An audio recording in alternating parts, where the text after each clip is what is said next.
Hello, and welcome along to episode 34 of Beldania. And more so than that, welcome to our 1-year anniversary of our one-to-one session with Hennek Littlefield. Technically, it's not actually now, it's in 3 days' time, but yeah, so cool. Today, playing that very character I have playing with me, Joe. That one's me. Hello. And I do, in fact, play Hennek Littlefield. He is a halfling farmer and bard, and on the road longer than he would have expected, that's for sure. I have Rico. I am Rico, and I'm playing Torn Goldenbrand, the gold dragonborn paladin who had some very humble beginnings and has come a long way from Sandringham. I have Jamel. Hey guys, Jamal here. I'm playing Jarvo Duskmane, Leonin Order of the Scribes Wizard. I have Josh. I'm Josh, and I will be playing at Birch, the Wood Elf Shepherd Druid, who has not been here from the beginning. He's just arrived. And who else? And he's ready to fuck things up. And who else you play? I also play our dearly departed Sebastian Belmont, who is an Abjuration Wizard, but is currently being catnapped. That is true. And I have Bruno. Hello! I'm playing Alessia McPherson, the moral compass of the party, a human battlemaster fighter. And because it's our 1-year anniversary today, I would like us to take a moment to remember the sweet Natasha, who passed away. Always in my heart. Big sad. So you might ask, why did I mention Sebastian? I mean, like, he's gone, right? We're done with it. But we're not, because that is indeed where we're actually going to start. We're going to start with Sebastian. Sebastian, when we last left off, you had been taken into a teleportation circle by Riel, and a few others of these very, very pale elves. And if you remember, you were teleported to a series of chambers beneath the ground where you could see the roots of trees growing through. Prior to this teleportation, Riel had asked you many questions about yourself. Where you were from, how you became so beautifully cat-like. How came you by your magical powers, the significance of the crystalline chronicle, orange orb, carrying a crown upon your head. Can we assume, I think you mentioned before, but you did answer all these questions fairly honestly? Yeah, with a couple of, jokes here and there and a couple of, misdirections. It was relatively truthful, yeah. Yep. But today is a little bit different. After you arrive, Riel gestures for you to come and join them in what they call the common room. And to all intents and purposes, this common room sort of looks like the inside of a tavern. There's a bar. There are kitchens out the back that you can see from where you are. And there are small round tables with seats stacked around them. One particular difference to other bars is that at the center of each table is what looks like a black dish, or tray or plate. But the blackness is too deep. It doesn't make any sense. It looks almost like a hole in the table that goes on forever. And indeed, you soon realize the purpose of this when Riel puts her fingers on the edge of this dish and speaks her order into the counter. And you will notice that the bartender places the items into a similar-looking tray on his own bar, and they rise up out of the table. She puts her money in and thanks you.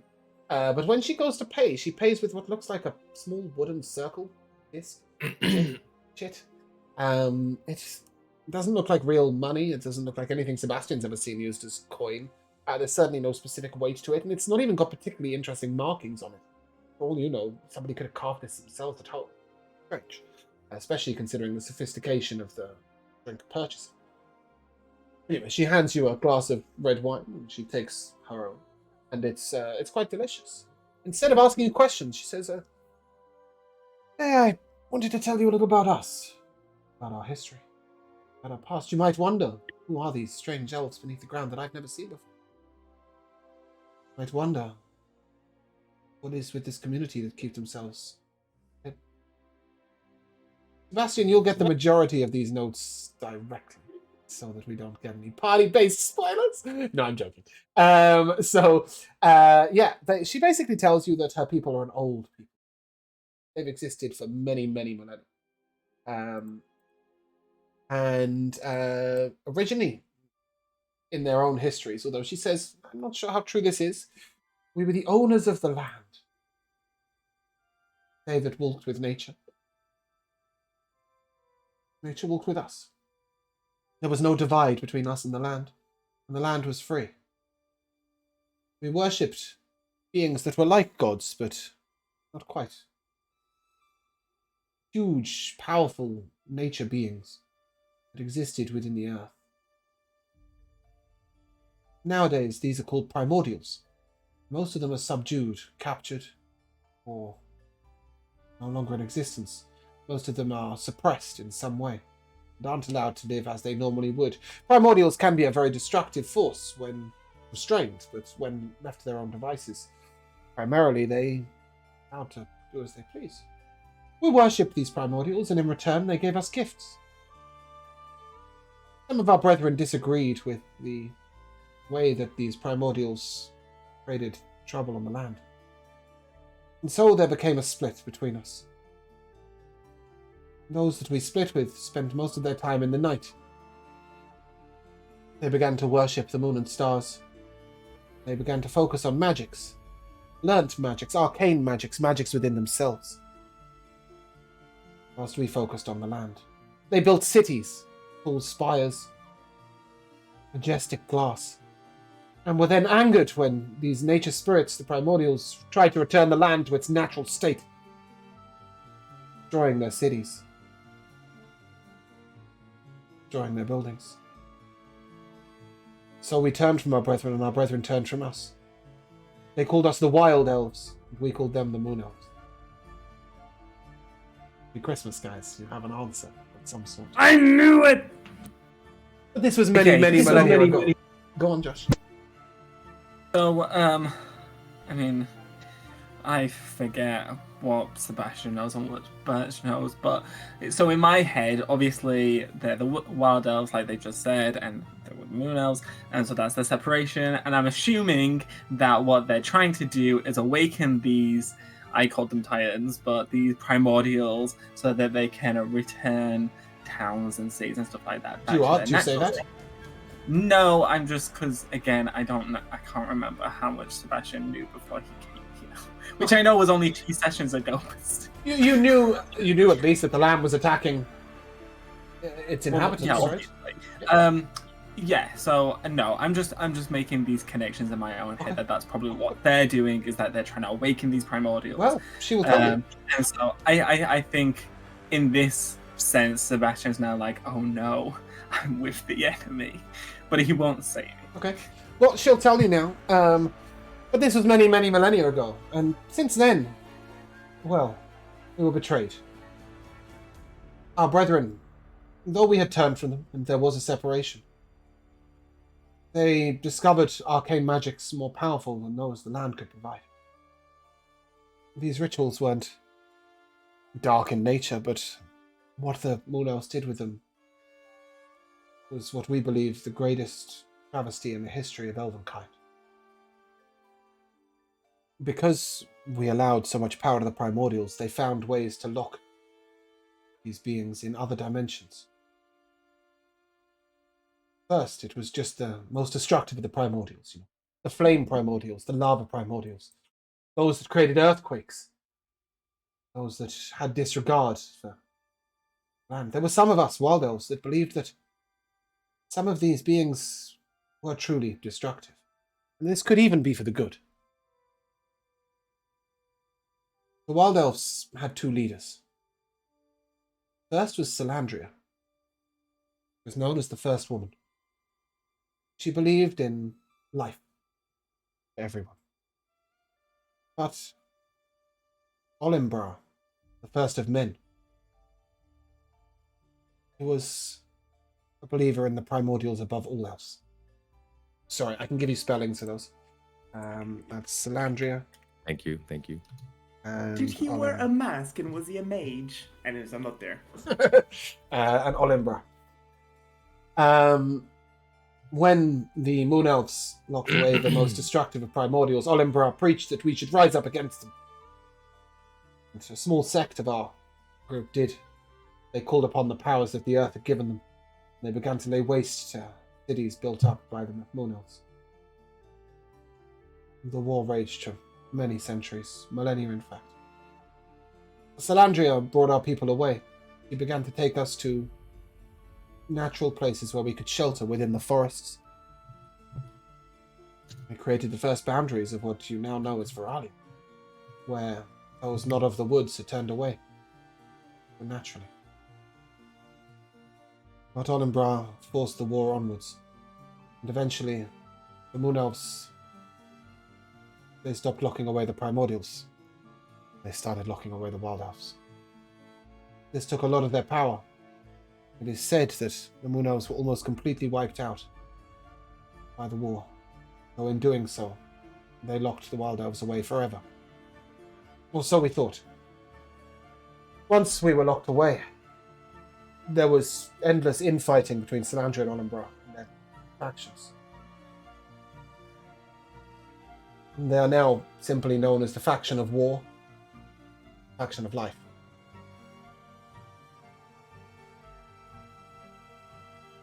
Salandria is my mother.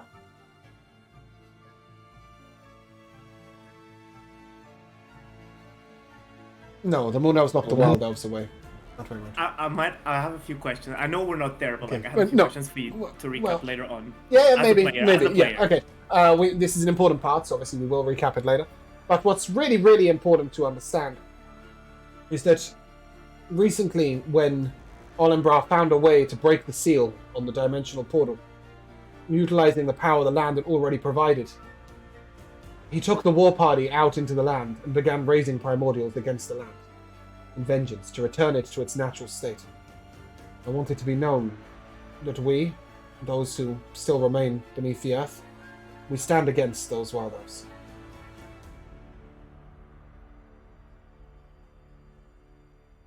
There you go, that confuses you. So Riel is with the life faction. Oh no! I'm not confused. Okay. I'm just annoyed. So she basically says to you, like, she's not interested in the path of vengeance, she's interested in the path of freedom. What were the gifts that the Titans gave you? The simple things that elves take for granted nowadays. The ability to walk silent within the forests, see great distances clearly, to join in the reverie and understand the peace of the world instead of sleeping stars. Some of our more powerful druids gained the ability to change shape into minor animals or call upon animals within the wilds.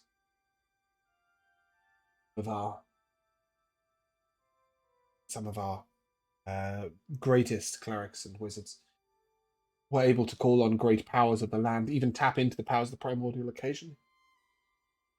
Olimbra could call a storm such as nothing I've ever seen. Storms of lightning and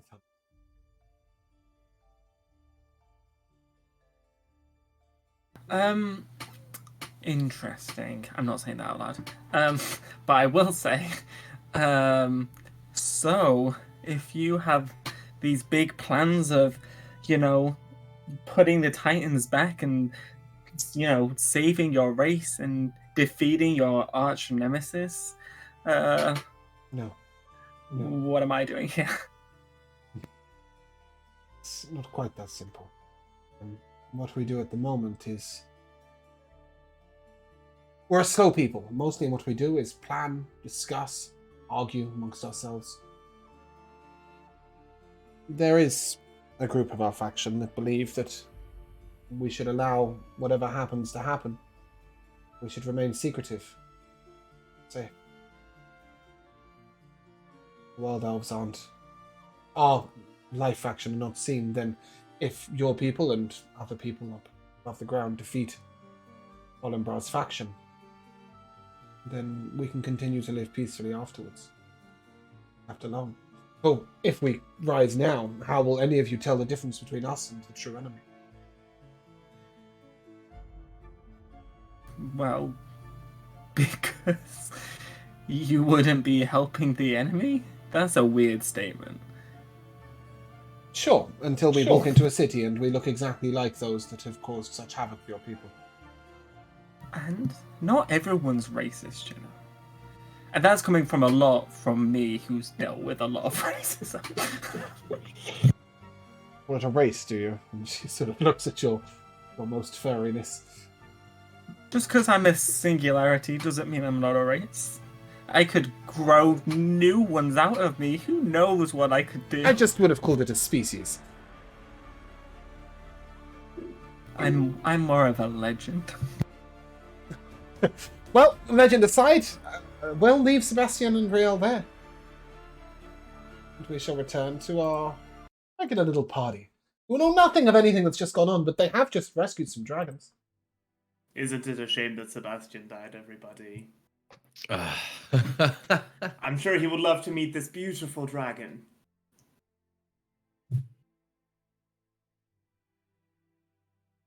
He probably wouldn't be very impressed. No, he'd probably insulted, you're right. Sebastian That's already not met the exciting. dragon with you guys. Yeah. He'd insulted again. Stop this nonsense. I didn't insult it the first time. Sebastian is safe and sound somewhere.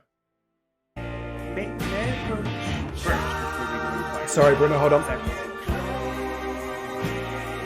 We love consent. I'm really sorry. I'm aware that was absolutely horrendously loud. But Lolly, thank you very much. Welcome to the Dark Bond. Thanks for the follow. For some reason, my alert box is disgracefully loud. Oops. And that was absolutely deafening.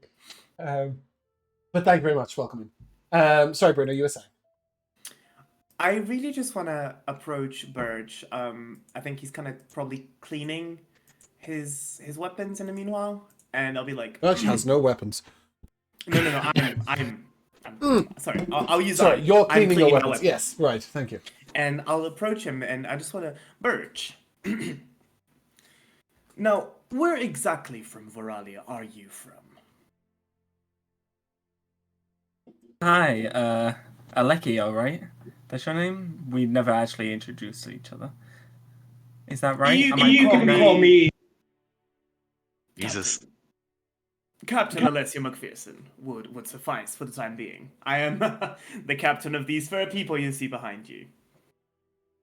The stories of humans' egos really are true. Captain. I didn't think that was gonna stick.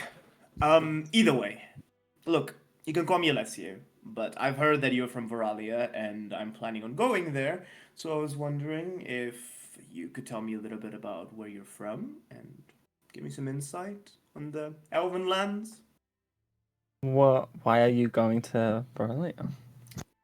Oh, me and my best friend Torin have been meaning to take a holiday, and we're gonna take the only father figure I've ever had in the last 20 years, and the lion there too. It's gonna be fun. Do I need to I'm do not a like check, or can I just go based off how Bruno's talking? So, In what sense? Alessio isn't the most deceptive person, so if you have like a +1 to insight, you can tell that I'm lying for sure. He's almost nervous in the way he speaks. I have a +4 to insight. Oh, you can definitely tell I'm bullshitting you. Not about the best friend and the father figure part, by the way. Just the reason. Yeah. Just the reason. I'll kind of like raise one eyebrow. No, so really, why are you going? Okay, Disney's not a vacation. Well, my mom died like a ton of years ago, and I'm going there so I can resurrect her using possibly dark magic that might destroy the world. That. Yeah. Interesting. Resurrection. Are you sure that's wise? You know there's a cycle, right? Life, death. Yes, but exactly there. There is a cycle, and that cycle should be respected. Therefore, if someone's cycle was interrupted early, they should have another chance. I don't think that's how that works, Captain. Well, if I you were on a think journey... Sorry, go ahead. Oh, I was going to say, if you were on a journey, if you were traveling by cart, and that journey got interrupted, you wouldn't feel very satisfied, would you? You'd want to finish your journey. So, I'm thinking I'm going to resurrect my mother so that she can finish her own journey on her own terms. Captain, that doesn't equate to the same thing, Captain. If someone's died, yes, it's sad, and you should mourn in your own way. But that's just what was intended to happen. Look, That's fate. It's not a bump in the road where you have yes, to fix a wheel and carry on. yep, yep, I've heard all about. Look, I've heard it. I know it's incredibly risky. It might not work, and my mother might not even want to come back. But I have to try, at least, okay? And I'm potentially not going to explore dark magics, but I just want to say goodbye to her. I just want to point out, guys, that you are all right next to each other. Each one of you can hear this conversation. You came out as a group. You emerged from these temples. You got confronted by a dragon. I'm not quite sure when in this conversation has managed to occur within the moment of the dragon thanking you. And I was gonna say, like, were we just lands. we were it's just sort of, about it's to like a talk little to the dragon, I segued think. chat going on over there. But I just want to make you guys aware that you can all hear this conversation. Yeah. And I I think think could potentially be Henrik, involved if you wish to be involved. I think Torn is Probably just noticed. enjoying it. I'm kind of like regurgitating a little bit the stuff that Henrik has said to him before, especially in particular to like the mother possibly not wanting to come back, and that's why I said like I really just want to have the chance to possibly say goodbye to her. You can say goodbye to her without bringing her back, Captain. You don't need to go through something that You, could be so traumatic, not only to you, but to the spirit of your mother. you, yeah. Well, if there's a way, let me know, and you don't have to call me Captain. I'm not wearing my hat. Do captains need hats? Or Oh yes. oh, what a weird thing. Does a king no longer become a king when he goes to bed? Henrik, can you answer this question? As soon as actually addressed, Henrik turns towards the dragon and over his shoulder back towards them casts silence where they're standing. I love that. Yeah, the dragon Yeah. is sort of looking at you. It's lent its head down and had that conversation with you and bestowed upon you the gift of the metallic dragon. And after which, I know that you had some questions. Just a reminder that the dragons that rose from under the earth were not all one color. There were gold, silver, bronze, and brass. Okay. And he sent us here like they were his brethren of some Like level. his kin, basically. Yeah. Yes, I mean specifically, he regarded two of them as his brothers, and that you would assume that those are the two gold ones, though perhaps not. Right. They do get around, these dragons. But yes, certainly you'll notice them break into their individual color schemes, if you like, within the sky, and certainly the brass hair seem like a couple. Well, sorry about the diversion there, your great dragoniness. I didn't want to cut off the new fella too soon, but I don't listen to the spiel of humans. well, I try not to either, but seems to I'm not come a flooding human. in sometimes anyway. He wasn't Yeah, referring that's to just you, fine. but that's why. You have questions. Well, I guess just my first question would be if these folk of yours flying around in the sky right now are all you were hoping to recover here. Yes, and more. Most excellent. Well, that's very good.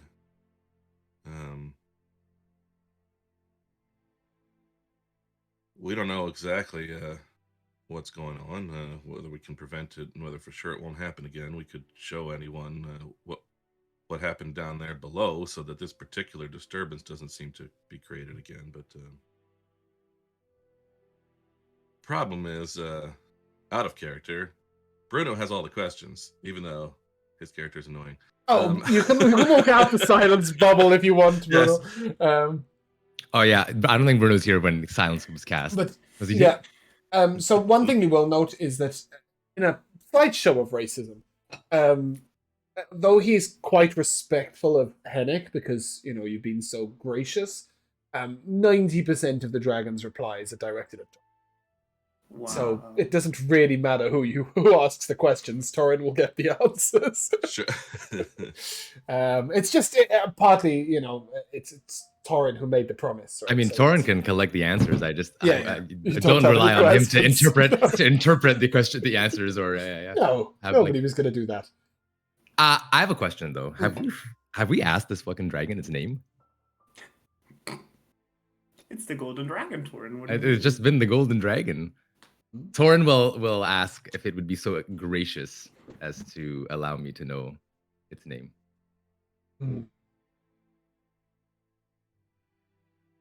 He sort of stops. If only to spread the tale of your greatness. He pauses for long enough that it's really awkward for all of you sort of humans, because the time is a different construct. I imagine Birch doesn't really find the break particularly awkward, but everybody else is sort of. Yeah, I think Birch will probably lean over to Torin and just be like, "Be careful. There's a lot of power in a name." Love that. Crossover is beautiful. But then he sort of. Torin will process that and be like,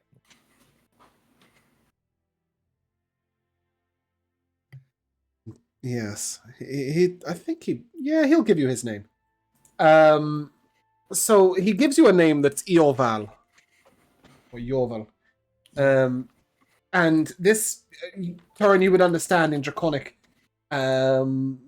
This kind of means leader, or ironically, it would have meant something else, except for Bruno introducing his character weirdly today. So it's sort of almost like it's almost Lord, right? It's it's a title, it's not a name.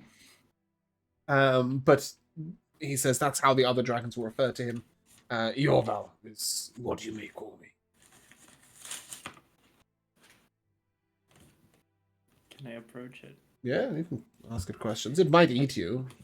The So- gratefulness of everyone else. Alicia's gonna pull out a little piece of parchment paper.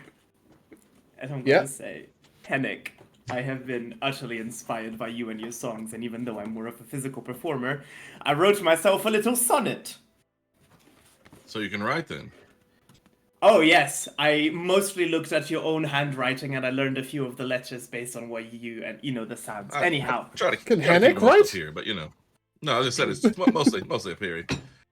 I shall read to you. Golden dragon, we have traveled far in our wagon. Now I will present you with questions, and you may answer when I pass the baton. Hennick? Yeah? No? I'll do a backflip.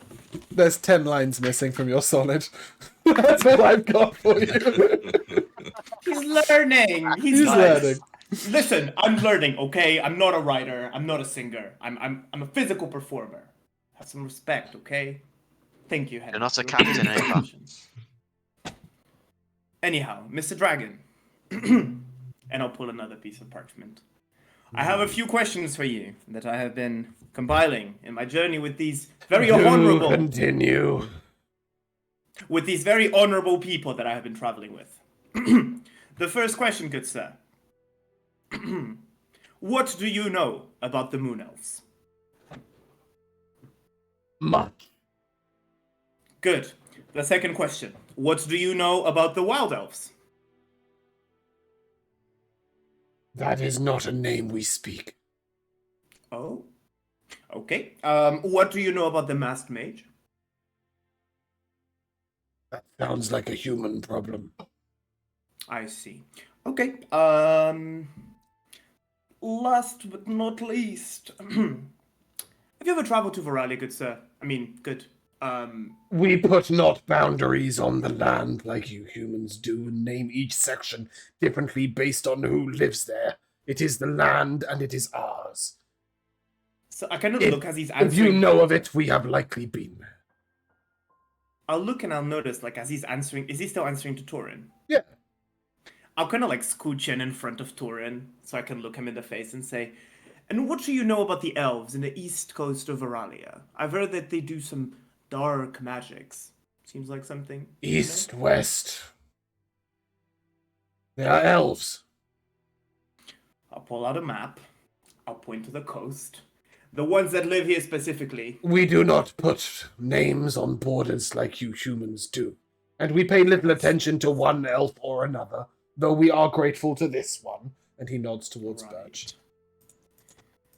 We pay little attention to your puny matters, though we are grateful for your assistance in our problem. Oh yes, of course, because you wouldn't have your family and friends if it wasn't up to us. That is I why I am abiding your questions. Oh, and that is incredibly graceful of you. good Yes, sir. it is.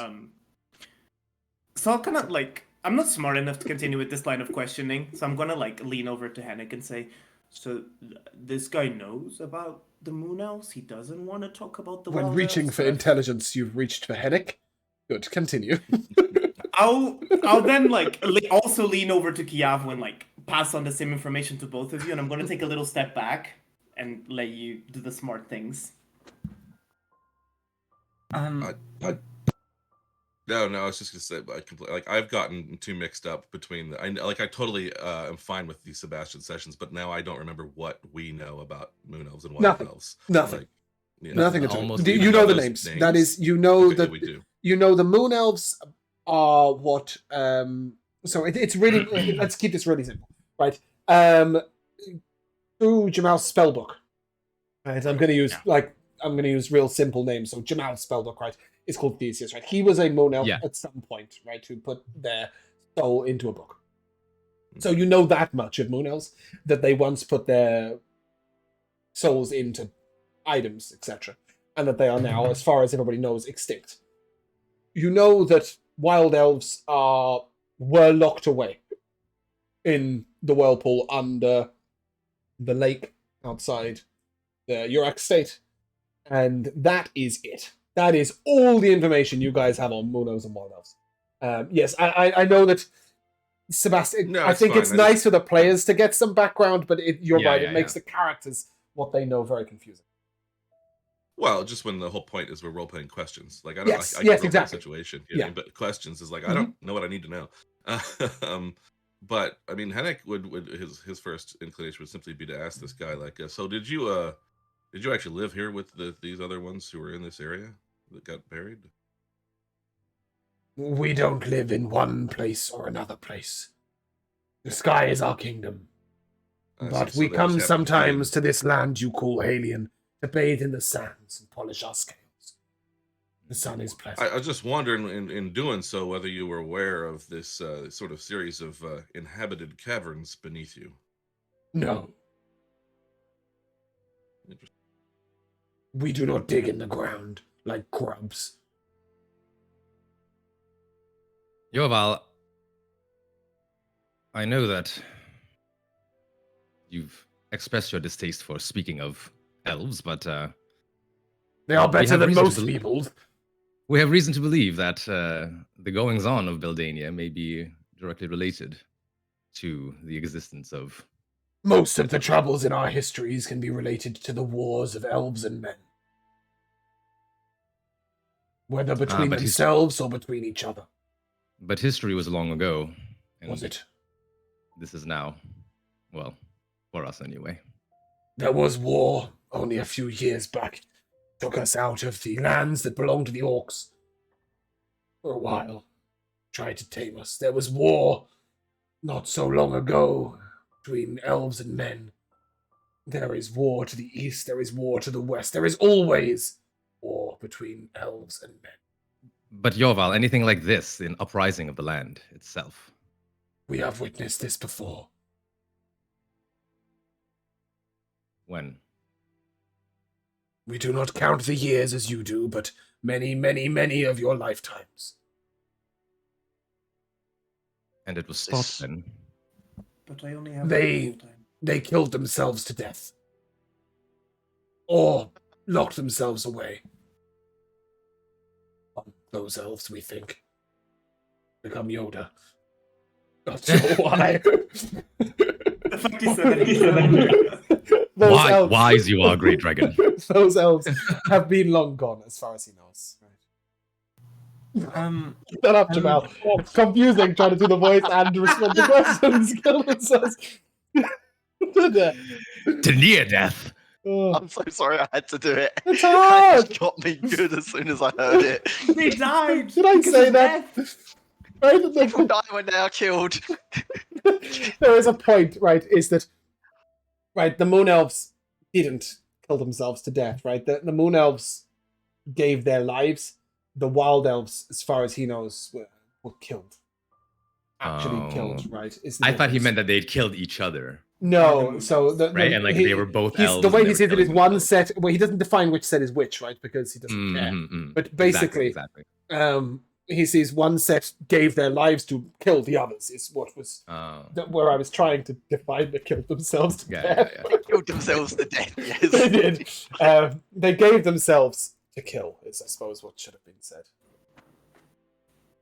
It's time that the land rose up and attacked. You speak of events long ago, even for dragonkind. Many of my brethren were not around at this time. Was this a time when the ones that we refer to as moon elves walked the land, or was this even before then? Then and before then, but these troubles are not the doings of elves. Beautiful. These troubles are the doings of the very spirits of the land. I believe you call them primordials. Oh, What does that mean? Yes, I don't believe I'm familiar with the word. Chiavo, Pri. do explain. primordials. I must have read about them somewhere in lore and legend, Well, sure. it's not even lore and legend. Primordials are current beings, right? They're not just. Would Birch have sort of insight onto what primordials are, considering he's a druid? Yeah, I mean, I think both Birch and Calvo would have different knowledge. Language that doesn't. Birch, please. Yeah, so the elves would have told stories that Birch you would have heard over time.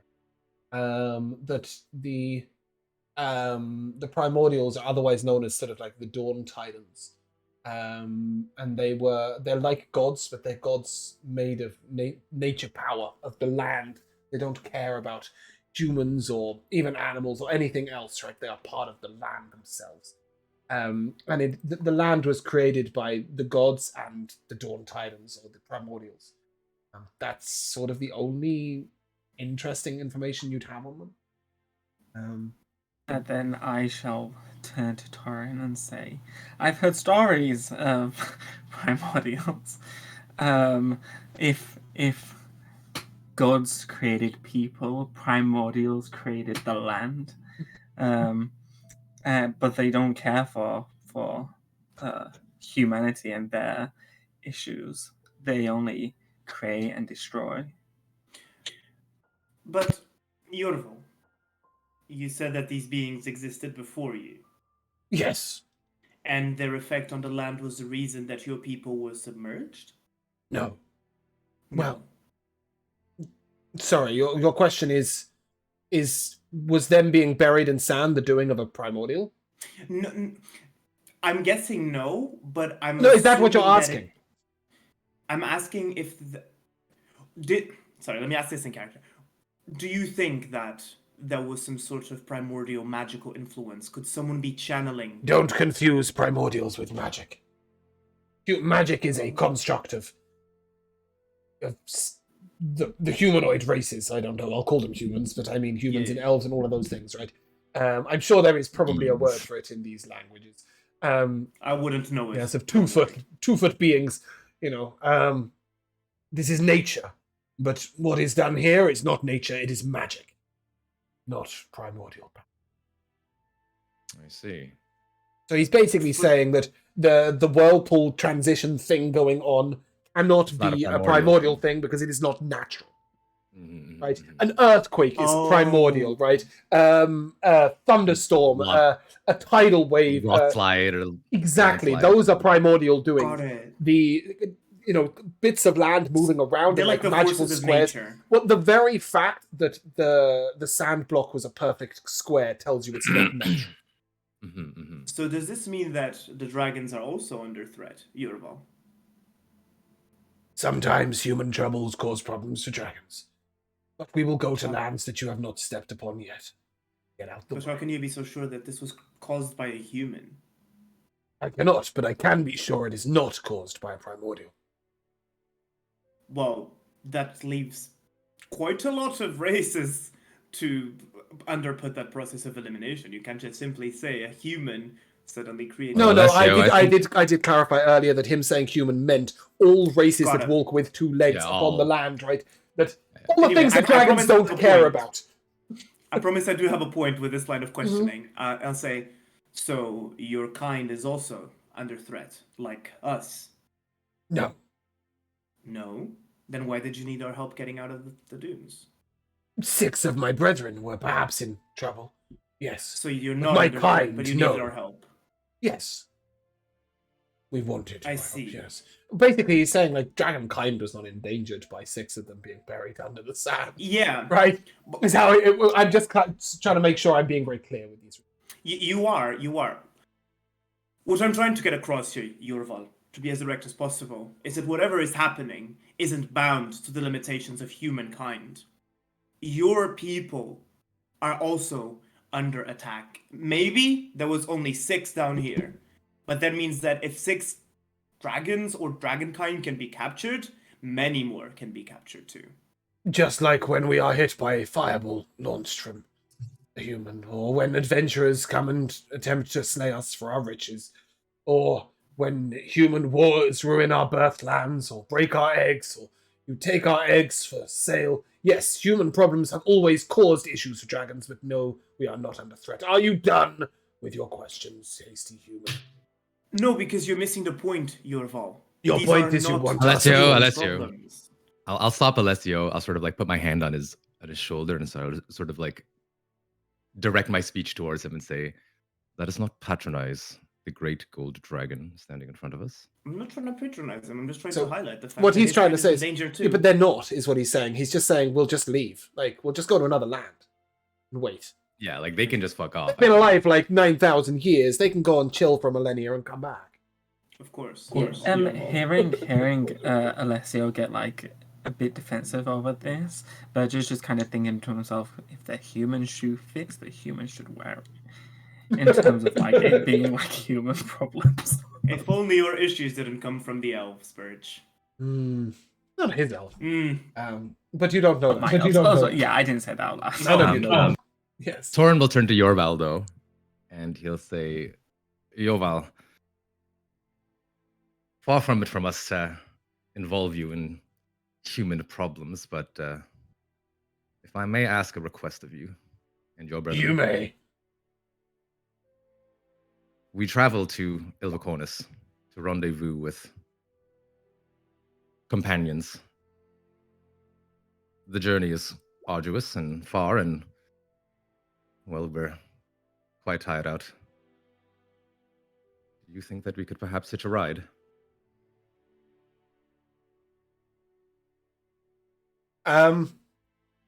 You give me an insight check.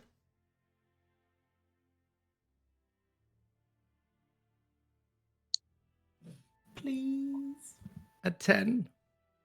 A headache will need to tell you that you have offended the dragon. So I think Torin perhaps might have phrased this question differently, purely on the basis that Torin would know that yes, there have been dragon riders before, but they've sort of a very, very special elite cast of very old friends. Maybe Even in a situation that he would give you a lift, he would most certainly not give them a lift. But he interprets your question differently.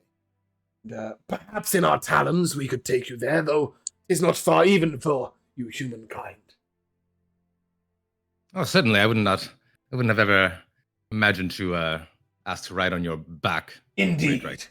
Though, if there was a dragonborn who might once again wear that honor. It could be you. I shall have to prove myself then. But, alas, we do not fly in that direction, I'm afraid. Big sad. Hennick's not thrilled. I'm just trying to decide how much of a dick he would be. Not thrilled by the dragon? dragon's response. They're just so pompous. I mean, that's who dragons are. I get it, but that's Hennick doesn't Can I like give it very advantage to much. Hennick? Can I give him some sort of help? Nope. Yeah, what would he say?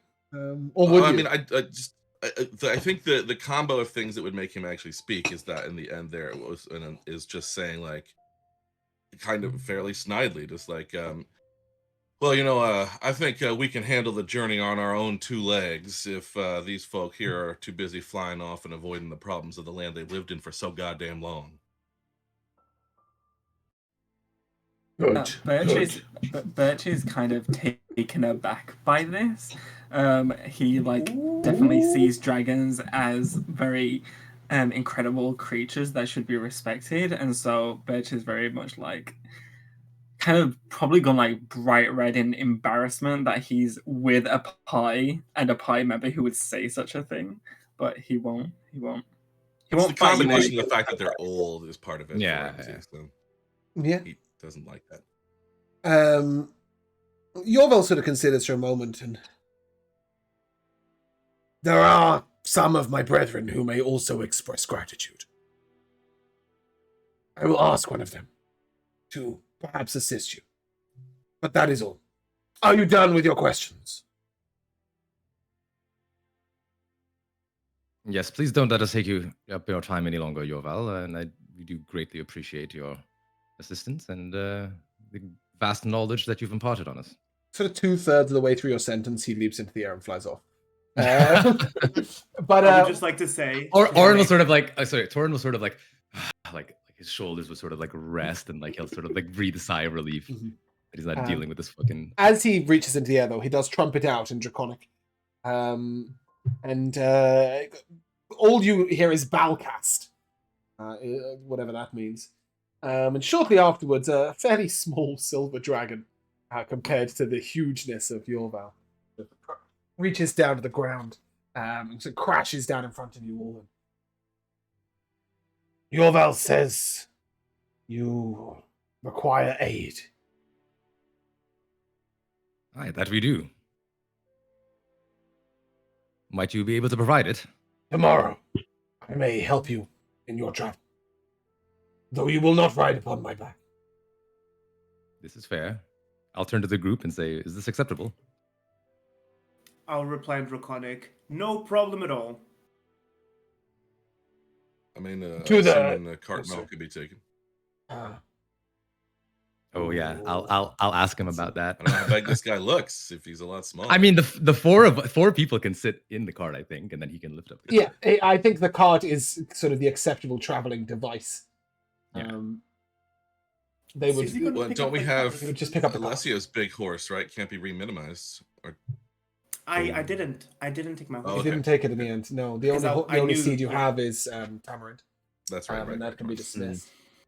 So yeah, he will gladly carry the cart to this human city to the north. Yes, past the oasis. That's correct. I fly that way. Take you there in the morning. Now I must rest. Yeah, please. Um, Can we interest you in any some cooking? My companion here, Hennig, is a fantastic chef.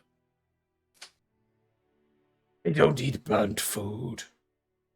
Fair With enough. that, he flies out towards the ocean, looking like he might capture something from the ocean. One thing that might be of interest, as you guys didn't see it at the time, but if you were to now go and look at the ocean, there is no whirlpool there either.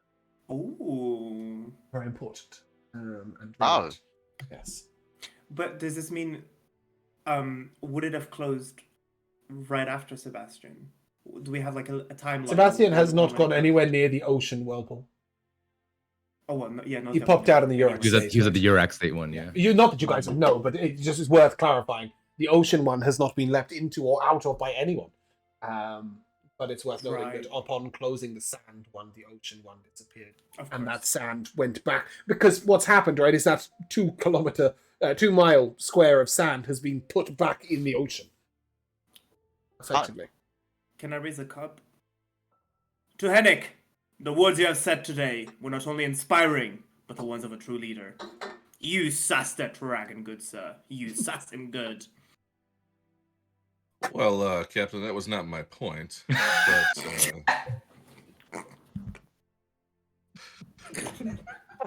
Captain! Sorry, carry if on. anyone's Might have made claiming him leadership captain. around the group, it seems to be yourself trying to take a position of leadership. I don't always take too kindly to these ancient beings who have all the time in the world to do whatever they want, feeling not too much responsibility to help it as it is in the moment. It's not my favorite attitude, to be honest with you. Accurate Completely agree with you. representation of dragons. I completely agree with you, Henrik. As a matter of fact, even though that I'm not the best with my words or gestures or emotions, that is exactly what I was trying to get across. That this isn't just a human problem; it's an everyone problem. I mean, I think it's for sure. We've got stuff going on now that there are things about the longer age of this world that we could benefit from knowing, but it doesn't seem like he was going to sit here and give us an entire history lesson of the whole time he's been alive. So I'm not sure what else we could have gotten from him. And Torin, Sorry, just to clarify that, with your insight, Henrik, you would also realize that there are lots of elements that he sort of regarded as humanoid problems, so therefore Sure. doesn't necessarily have the history, right? He knows the names, moon elves and wild elves, but other than that, like, they were just little pointy-eared people that walk on the ground. And How he if you were sees it. to reference to something, it may be a reference in some way that we wouldn't know either. Indeed, Mm. yeah. Their Names of cities, perhaps, perception or and concept of the world is different to ours. So Very much so. that Sorry. doesn't seem like something to be reconciled. what Yes, he that's said, it. is it true that humans used to take dragon eggs and, There's no use to. I mean- is this? Sorry, Oh, James. that was There was no use to. He was saying they still do. Right? They still do hunt dragons for their scales, their blood, their eggs, their all sorts. Yeah, you must know as well as any LSO, a dragon's hoard is quite the price. Well, yes, but I just always assumed that you couldn't just walk into a dragon's cave or wherever they live and take their things. I mean, you wouldn't walk into someone's house and be like, "Oh, there's your treasure chest. Let me just grab it and take it with me, and I'm gonna kill you and your kids and your cousins. See you later." I mean, Oh, they naive have Alessio. emotions. I'm not naive, Torin. I've been at war for years. I'm just saying that there's a matter of principle that dragon clearly misjudged. I mean, to say that every single human would want to steal its eggs, I mean, I'm not trying to dismiss the atrocities that humans have committed over the years. All I'm saying is it's Alessio, may I ask confusing you? to see a dragon so old. Alessio, may I ask you a question? Yes. When you walk through the forest and you see all manners of insect and woodland creatures, mice and rabbits roaming about, do you worry about their problems and their I mean, issues? did you? Because that is how the dragons see us. But the answer is simple, Torin. Am I not here, fixing whatever issue is going on with the dunes? I do not doubt that you are here. You are with me, and we are fixing this. But we cannot rely on those who do not care. Yes, but whatever that dragon said, he was only mirroring it upon himself to say that humans don't care and that we're destroying each other. I mean, by him flying away, that's the exact same attitude that he's revolting against. It's ignorance. It's I don't know that he's revolting, Alessio. I think that he simply believes that the problems of Beldania are above him. Below Or below him. In Sorry, that below direction. him. Yes. Yeah, below him. Yeah. I have just never taken kind to great figures of power having control over everyone else and choosing not to act when they could. I've seen it all my life. I have a question, Captain. If these greater powers were intervening, but they were intervening in a way you didn't like, would you still prefer that than them not intervening? Clearly, I would not prefer it because I'm having to deal with it right now. They are already intervening. The whirlpools, the dunes, the elves in Veralia. There are higher He powers, means clearly. the dragons. He means if the dragons were Yeah. getting involved, but not on your side. I know he meant the dragons, but what I'm saying is there are already higher powers intervening, and they're already fighting against us. So of course that at the opportunity of having an asset in our side, we had to take it. Which is why I stand by what I'm saying, and I stand by what Annick said. You know, if we do make it back to my homeland, and you do manage to perish, as humans are so very, very fragile, we do have shamans who could put you in a different body. Perhaps that would fix this problem you're having. I'm quite comfortable with my body, and I would like to fix the issue that I'm having. Reincarnation spells puts you in a different body. Yeah, Yeah, you it don't- does. Yes, but nobody who you know could ever have casted it. Right, you've I got to don't keep remembering that you've never met anybody above level 10. Fine. I'll look at you. I just said. Okay, just I mean, you can. I'll lift my shirt up and I'll say, I'm pretty happy with my body, Birch. Can you do the same? that's more like it. Just a quick sort of side note, guys. Obviously, are you guys on you the got map? it. Are you on Yes. the map? Yeah, fantastic. Obviously, you had originally mentioned going up to the Oases. Is the plan to go to Ilvercornis where the boat is, and then potentially visit the Oasis if you wish, or are you now bypassing? I know it's Sebastian was one of the big drivers for the Way of the Path, right? So without Sebastian, I'm not sure if you want to still visit, but I am hesitant yeah. about it because Sebastian wanted to do it, and without Sebastian, it's like Yeah, like probably Torin. better and wiser to hold off on it for a while. Yeah, I think Torin as a character is more concerned with the fact that we have an entire ship full of people who are sort of waiting for us to arrive, Okay. and we just Yeah. fucked off and Same. investigated for several days. And Sebastian to find as well, that doesn't help.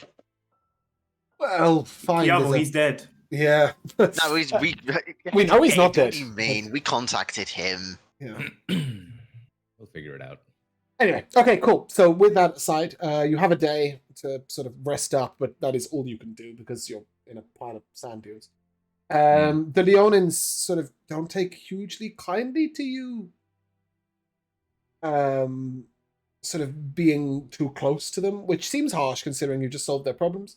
But they're picking through the remains of their village now, realizing that all of their people are dead. You know, they had held out hope that they might find their people buried, and they're now finding that there is no one left. So they're quite mournful, and they have very strict sort of intrinsic traditions.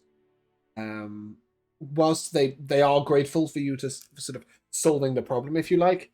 So they're not outwardly mean. They are very insular, and they keep themselves to themselves, is what I should say. So I think mostly Hennick, but Kiavo as well, I guess, being Leonin, would swiftly realize that camping within the Leonin area would be a bit out of respect. So sort of if you guys just a little bit to the side and there you can all take a long rest in the following morning. Is Kiavo with us or with them? With you. Yeah. I wanted. go on. Kiavo. Kiavo. Yes, what is it? And it's the first time we speak in like 25 sessions. But I've been I've taken some interest in magic, and I couldn't help but notice that I've seen your little magical flares popping up every now and again. What is it that you call it? A corn chip? A what? Sorry. Those spells that you just draw upon, the magical energy, the corn chips. You call them corn chips, Oh my right? god. You mean cantrips, Alessio? Yes. A cantrip, yes. Would you perhaps maybe be in a position to teach me one? Something simple that wouldn't take much brain power, knowledge, intelligence, or wisdom. Yeah. Principally, they all take a certain element of that. There's a natural, innate flair to it, I guess, is the way to say. If you don't have the ability to bring that sort of sense of magic out of yourself, then even something light and at will becomes incredibly difficult. Cantrips You're a are an wizard, right? innate magic, basically, is what you're saying. So Yeah. yeah. I know, like, in game, it will basically be impossible for me to learn a cantrip being a fighter. But, Well, but yeah. who knows? Who knows? I mean, anyways, but you're a wizard, right, Kiavo? That is what I am, yes. I've heard that wizards aren't born with magical abilities. They learn them, right? Well, yes, but at the same time, there's also certain sorts of. It isn't that the magic is innate, it's that the ability to call upon it is more intuitive. It's more Oh, naturally picked up. so you can cast magic depending on how good you are. Then I shall have no concerns. Fireball! And on that note, the rest of you can get some sleep. The following morning, the You silver mean there's dragon. no huge explosion and flashing lights? No. Oh, no. The following morning, the silver dragon will sort of reluctantly fly down. Yeah, I mean it's still huge, right? It's way smaller than Yorville, but it's still huge. It will be able to pick up the cart in one talon, Sick. like one push, if you like. I guess Yeah. because I know the talons are the individual bits. With that, yeah, he drags you up into the sky. And about 20 minutes later, he drops you at the edge of Ildercornis. It's not a very graceful flight. It's bloody terrifying, actually. I've never felt so alive. And as you sort of get put down, about the only person who was put down gently was Black Radish. The rest of you just sort of clonked down the wheels. One axle on the wheels, and you hear it creak and crack ever so slightly, and we'll need some mending later on. But you're at the edge of Ilvercornis. Ilvercornis is a port town. It's far closer to a sort of human town than it is to a Leonin city like Ulsmar. In fact, you will swiftly notice that there seems to be little, if any, Leonin presence in this city. You'll instead notice that the majority of people here are human, halfling, elvish, gnomish, shifters, all sorts. It's a complete conglomeration of different races. The port bustles, and in and around the port are basically places to stay. Nowhere looks like a permanent house. Everything looks a little temporary. Everything looks a little rushed and quick. And you will indeed see in the harbour your boat. It's lovely. We love it when things go to plan. Yeah, and rocking up in the harbour is the crew of the Aurora Sunset.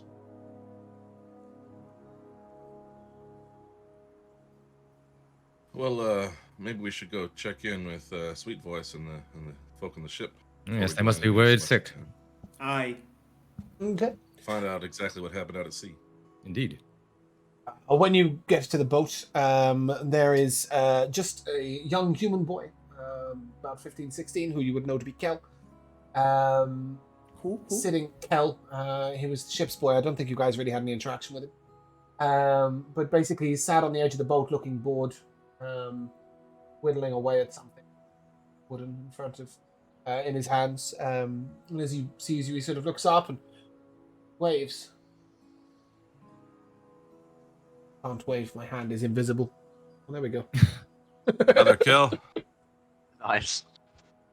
Ah! He came back! That's good. And so did you. We didn't leave. Well, I mean, not back to the boat, but back to land at least. No, made it yeah, here. we thought we'd wait here. We went all the way around. Long.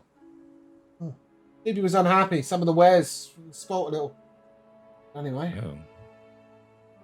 How was the journey? Anything interesting? No, Concerning? not really. Not even a magical whirlpool disappearing out of nowhere? We didn't see that, but it's nice to know it's disappeared. Where's everyone else at, Gil? Hold on, I've got it written down. Sort of looks around, and then eventually he sort of Maybe any one of them.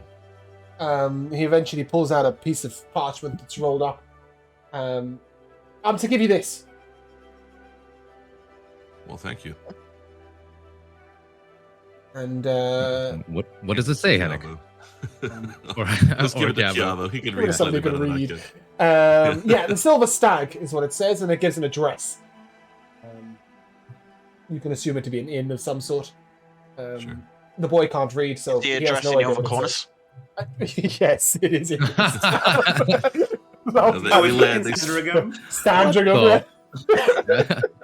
They Yeah. wanted to double check, otherwise it's giving us an address to go to fucking Yaronton. It's like, oh god. Oh, Yaronton. Anyway, It's like, oh god, we gotta hustle out of here. Yeah, no. you'll Okay. swiftly realize that looking around, it's not a huge city anyway. And as I say, most of it's temporary. So if you're looking for a permanent building, it's likely to be near the docks. And it won't be long if you're leaving Kel. I'm assuming you're just walking away from Kel, right? I think so. Yeah, he'll tell you there's no one else on board, and that he's to wait for you. And he seems quite put out by this. It looks like he might have been waiting there for 2 days on his own. Yeah, he's Believe, not happy. How long have you been waiting here? About 2 days, maybe 3. One of the lads on the docks watches the boat while I'm asleep. But apart from that, yeah. Okay, you can go back in now. You know that, right? You can leave now. No, I've got to watch the boat till Phoebe comes back. Gotcha. He's paid. Yeah. So I'll as you, leave the donkey behind, I guess. okay. He can Uh, pet the donkey. Yeah, donkey and cart can be remained here. Unless it's on the far. So. Go on, Josh. I'm gonna turn to Henrik. Well, I suppose turn and then look down. And I'll just say, I'll just say, little one, have you thought about making your friend here, and I'll point to the donkey, and say, have you thought about making it more than what it is? Well, actually, now I've been thinking on it mostly with respect to plants. You see, sometime before you joined us, I discovered I was making, plants in an area grow quite voraciously, and been thinking about ways to redirect that energy. Maybe making something more out of a plant could probably be done with black radish here. I just hadn't really settled on I'm not so sure I want to test something so powerful on my friend here. That's very compassionate that you worry for him, her, it. Him, yeah. Him. What do you know about it? Well, I know that is possible. I know that if you was to, I could certainly aid you in it, or lead you in doing it. And then he'll turn to where he is in the stable, and then back to you, and just say, "It's a wonderful thing when it happens, or not so if you don't treat it very well, and then you won't hear the end of it. But it can be a wonderful thing, something to think about." Well, as long as it don't act like a dragon, just because he's a little bit more than he was before, then I think we'll be just fine in terms of how I treat him. I don't want you to get the impression that's how I act all the time. I apologize for that back there. I even though I don't agree with what you said, I understand the frustration. But you'd be surprised the littlest creatures can have the biggest egos. Do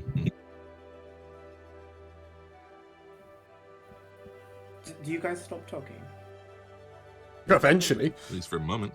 I think like as soon as I see Hennick and Birch distance themselves a little bit, I'm just gonna go next to Birch. I'm gonna put my hand on your shoulder and say, "Oh, and Birch, I know you're new here, and I know Hennick is physically little, but he's the biggest out of all of us. Trust me.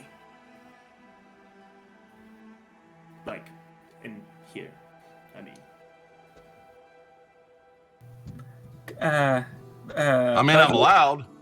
Hennick, go to you. Look, what I'm trying to say to you, Birch, is that he's a great guy, and just because he's small doesn't mean you need to look down at him. Just keep it at a high level, you know. When you're speaking to him, just keep looking up. Sort of the definition of small. If I had to keep at eye level, Captain, I would have to kneel down, and surely that's Exactly. more disrespectful. No, that would be a great respect to Hennick. I think you should do exactly that. Do you? That's a great idea, Birch. You I kneel don't down when you recall speak to seeing Hennick? you doing it. Well, that's because I've established myself as Hennick's traveling companion. Anyways, what I'm I don't need you to look. I don't need you to kneel down when you're speaking to Hennick. I just mean treat him with the respect he deserves. You know, he's Did I not treat him with respect, human? It's just that when people call other people little, it's a little, you know, there's a certain inflection in the way that you speak. I've actually learned that word a few days ago. It's the tone, right? It's the tone at which you speak that people get offended at. That's it, right? That's how it works. Well, like you've already stated, I'm sure if I said something out of line, I believe he would have said something. As he was not too scared of a dragon, I doubt, human, that he would be scared of me. Oh, absolutely. You're absolutely not fearful at all. I would say, out of all of us, you're probably the least intimidating. I mean, if I had to pick someone to fight. I like you, Birch. You're funny. Birch will reach into his pocket, and out will crawl a Am I little, about to get floored? scorpion in his hand, and he'll just whisper to it, "I think we should keep moving." And he'll just walk away. He'll just walk away from you. Okay, let's go. I'll follow. Cool. And you come across a tavern with a large silver stag on the outside. And you would assume that is the Silver Stag Tavern. We headed in. Silver Stag Sure. Tavern, or is it Silver Stag Tavern, or is it the Gold Stag Tavern? Let's Silver make sure we Stag get the Tavern. right tavern. Yes. Silver.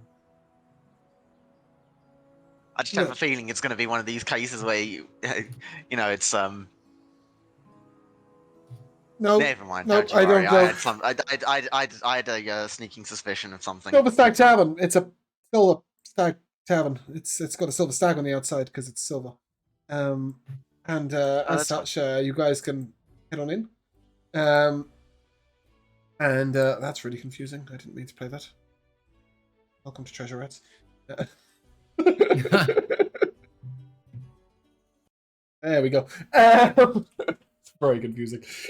So as you head in, it's a bustling port tavern. There are people all around. There is a large retinue of dwarves, 3 of whom are upon the table. They seem to be hitting each other with wooden spoons while swinging pans with their left hands. One of them's got a pot that falls almost entirely over his eyes, and he's sort of spinning on the spot, swinging his ladle lavishly about him. There is a relatively small group of gnomes who are stood at the bar, who seem to be involved in a very vicious argument with the bartender. There are 2 bards playing simultaneously at different ends of the tavern, completely different tunes. It gets quite distracting. And at the same time, you notice that there is Elf, who seems to be making sort of sparks and images happening with his hands somewhere near the center, sort of creating a bit of a show. Two Earth Genasies are involved in what looks like a slugging fest, as one of them sort of braces themselves and the other one punches his arm, and then they switch places. And there is a Goliath fixing the roof in the corner, where there seems to be a large hole that is still smoking. And taking shelter in a very cramped corner are what looks like two crews of sailors. You'll be able to pick out Braylon and Jesker amongst them as part of the Aurora Sunset. And there is another crew next to them that are wearing sort of bright-coloured silks. And they have rapiers and tattooed faces and jaunty hats. And standing at the front of them is what looks to be a human. He has a wooden leg. And on his shoulder is a brightly feathered coloured bird. And he's arguing with what looks to be he looks like he's having an argument with Furl, the Earth Genasi deckhand. You found the crew of the Aurora Sunset in the corner of this tavern. Layla here. Give me a perception check.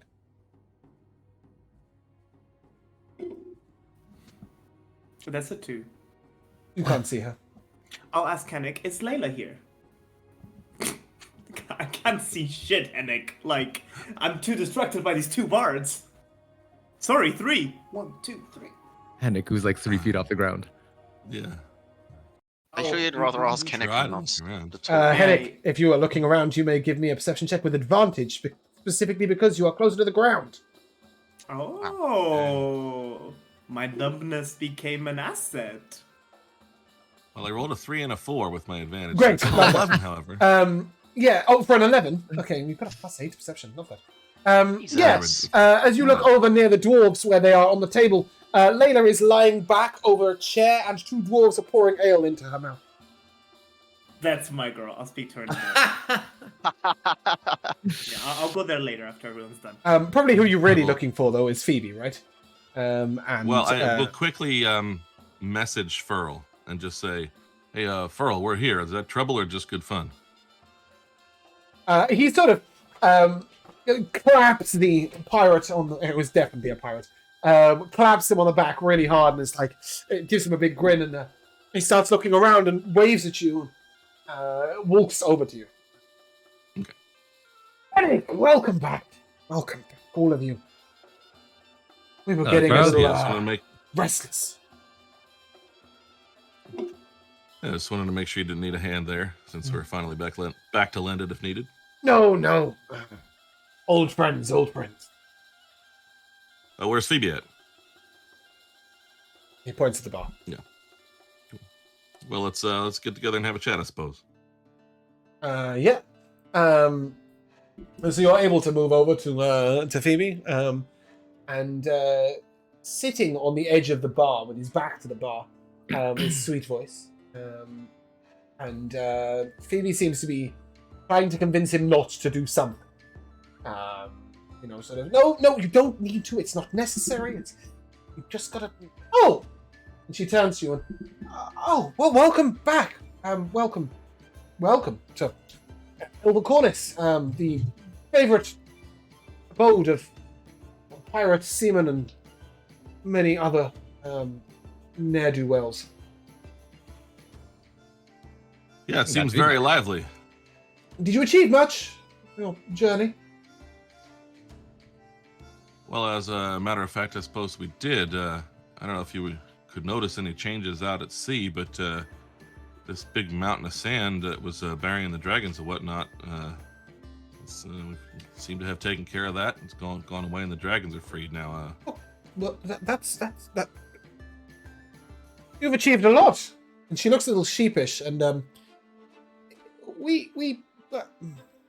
I can't say we've noticed much outside of. And then she gestures towards the tavern. Oh, that's all right. That's all right.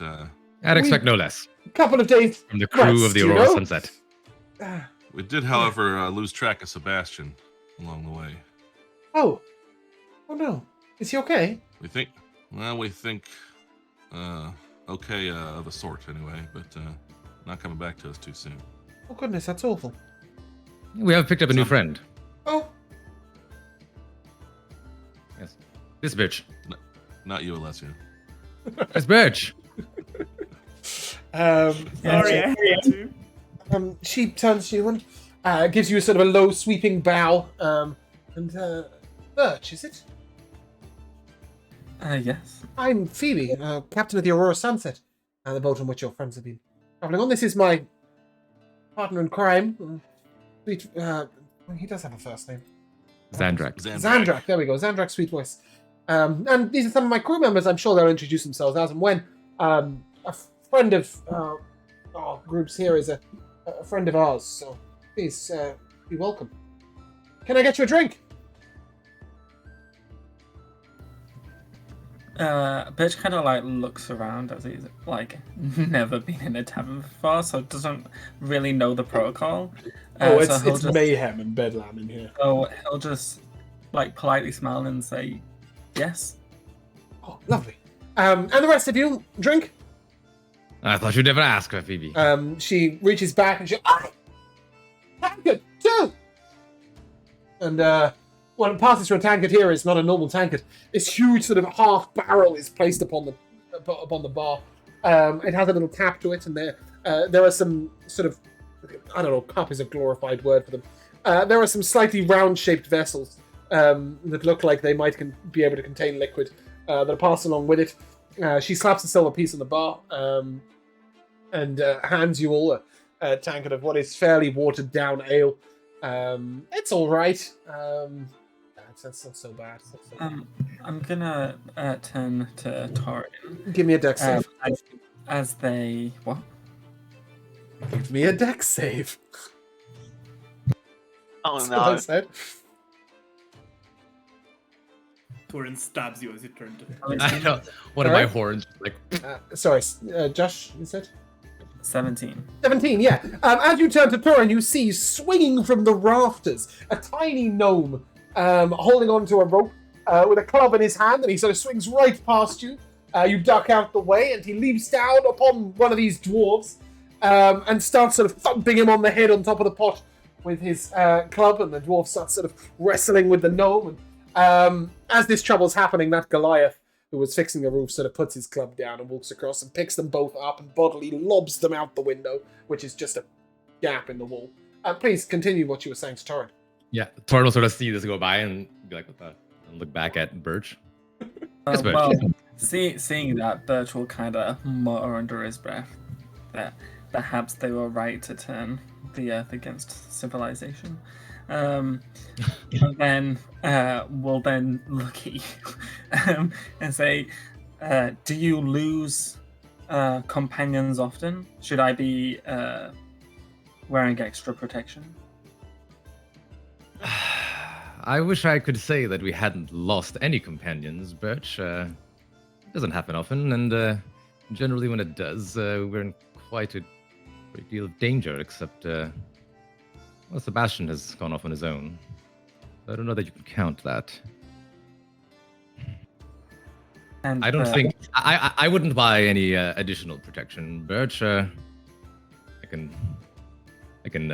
provide all the protection that you need, if you'd like. Have you lost anyone prior to this, Sebastian? Come, sit with me. And Welcome if to- he'll join, I'll sort of tell the tale of a sweet girl from Sandringham who sort of upped and left and joined us on this journey, even though she probably rightfully shouldn't, and should have probably stayed with her family and tended to her bar. And I will explain that she heroically and bravely gave her life so that the rest of us could continue in our journey.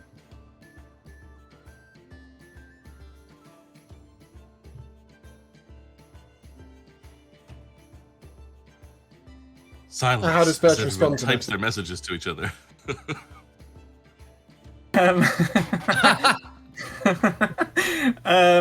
Well, after he says this, he'll kind of nod slowly, and then look you dead in the eyes.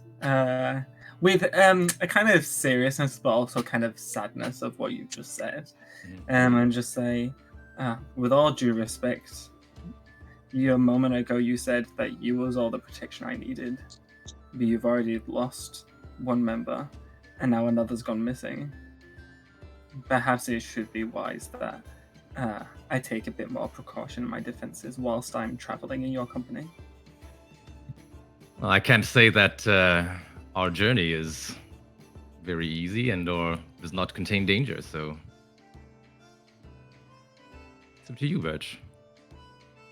I cannot promise you that I will prevent you from dying or becoming lost, but I can promise you that I will try my hardest to prevent that from happening. He'll give you a gentle smile. You can see that he appreciates what you're saying. And then he'll kind of leaning close and whisper, "Do you want to see some?" So, sorry, I missed the last part. Do I Sorry, want to see? I'm just realised you're not in the bar. I'll move you there. Carry on. Josh? I said, "Do you want to see something fun?" I suppose. Why not? Then I'll turn to try and find the captain. By that I mean Alessio, not. I guess not the captain, just captain. Yeah, not the captain. Captain. Yeah, I'll look. Is he near? Has he been drinking? I think I'll let Bruno decide if he's been drinking, but you're all relatively close together at this point in time. You've only just sort of reached the bar recently.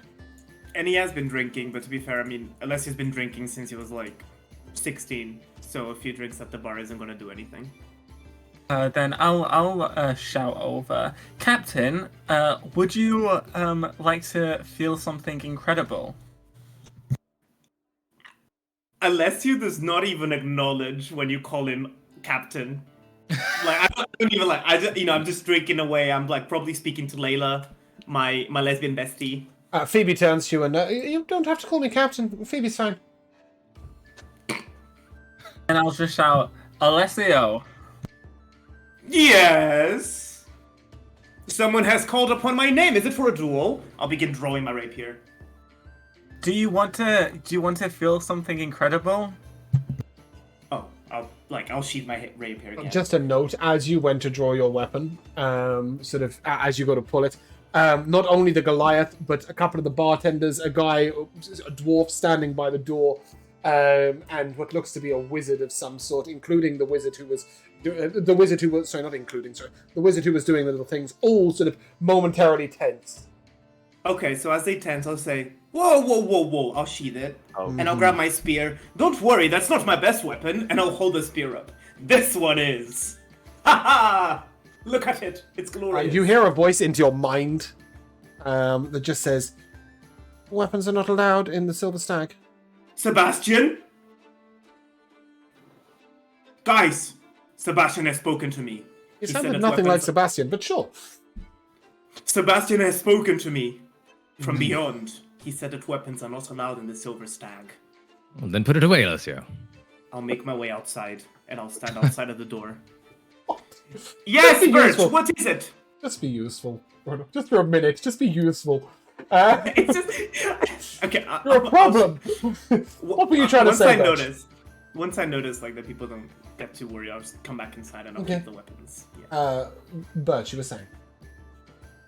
Do you want to feel something incredible? Yes, I do. I'll take that as consent.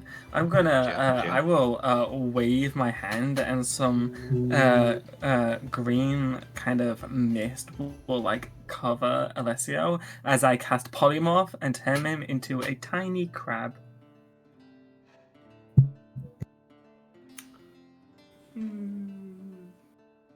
Click, crab. Okay, so this was for the benefit of Torin, is that correct? Yeah. I said, do you want to see something fun? Not quite my idea of fun, Birch, but impressive nonetheless. Yeah, but just think, now we won't have to listen to a human. Oh, Birch. At least for a while.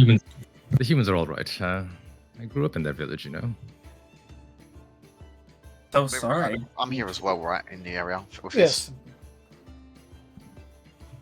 Yeah. As I work don't know. together. Distasteful for someone to be slighting humans quite so, and I'll just promptly and immediately just dispel the magic on Alessio. Whoa. You would have to make a check for that, but I'm just going to sort of roll past it. Hand wave it, Um, yeah. Yeah, because I don't want too much of an element of PvP going on. But suffice He's to say one of our that companions. He may not be the most intellectually attuned or aware person, but he's valuable nonetheless. Please, don't disrespect him like that. Do not worry, Kiavo. I will remember this. well, I'm not sure that. I mean, I think both of you can sort of insightfully realize that I'm not sure Birch sees it as a disrespect in the slightest. He asked I don't you. think so. He asked, yeah, but I mean, Chiavo, I'm trying to point out, right? Birch prefaced this by asking Alessio if he wanted to feel something incredible. Given his propensity towards animals, you might think that this is not a sign of disrespect. But I'll let you discuss it on the break, because that's where we're going. Be right back. Hmm.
Hello and welcome back to the second half of Beldania, episode 30. We're in a tavern, and Phoebe has most recently introduced herself to Birch and has witnessed some of Birch's great magic, which she responded by saying that she's sure you'll be a great asset on the ship as long as you don't turn any of her crew members into frogs. She smiles. Only if they want to. They live good lives. They do, but not great at pulling oars or rigging sails. You just need to get the right one. True. Well, I did hear rumours of some frog people out to the east, but I've never seen any. What's the plan? We're probably a little unsober. Is that a right word? Unsober. Yeah, let's go with that. We're probably a little unsober to be sailing a ship right now, but we could perhaps a little evening, maybe. Hold on. Don't people just sail inebriated anyway? No, that's a myth. Yeah, mostly you should if never drive drunk. Yes, we tried it once, just sort of leaving town as and when we were ready. But, suffice to say, the harbour of that particular town is still suffering the consequences. Unmooring a boat is quite complicated. And I can hold my liquor better than most, but... Shall we wait for the morning, then? Perhaps we can also... That would be real good. I'm not Play opposed dice. to it, although... Dice? Hmm. Not normally, but... So, what do you have in mind? well, and she nods towards the pirate. Up there is the captain of the Motley. They don't always earn their money in the most honest of means. So it is up to us to use our most honest of means, playing dice, to take their loot away from them. Pretty much anything bar murder and violence is an acceptable manner, but dicing is usually the best way. We all cheat, of course, but if you'd like to join us. I would like to join them very much so, Phoebe.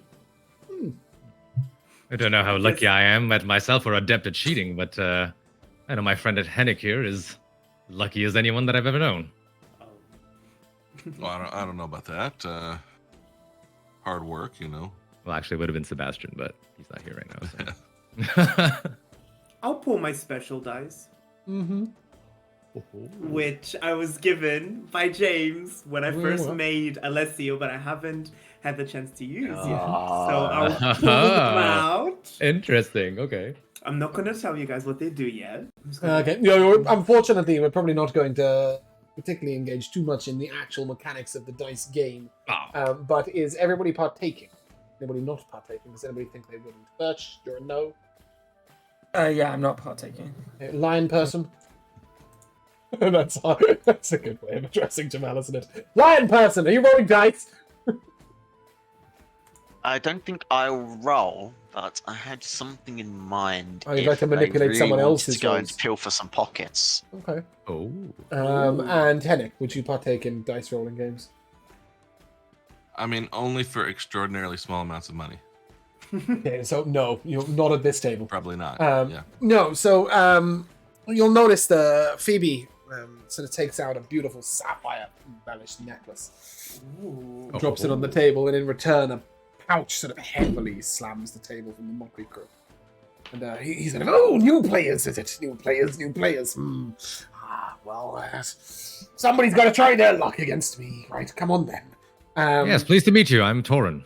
Aye, good. I'm rich, but I'll be richer when I'm done with you. Mm-hmm. And then Phoebe sort of leans in. His name's Richard.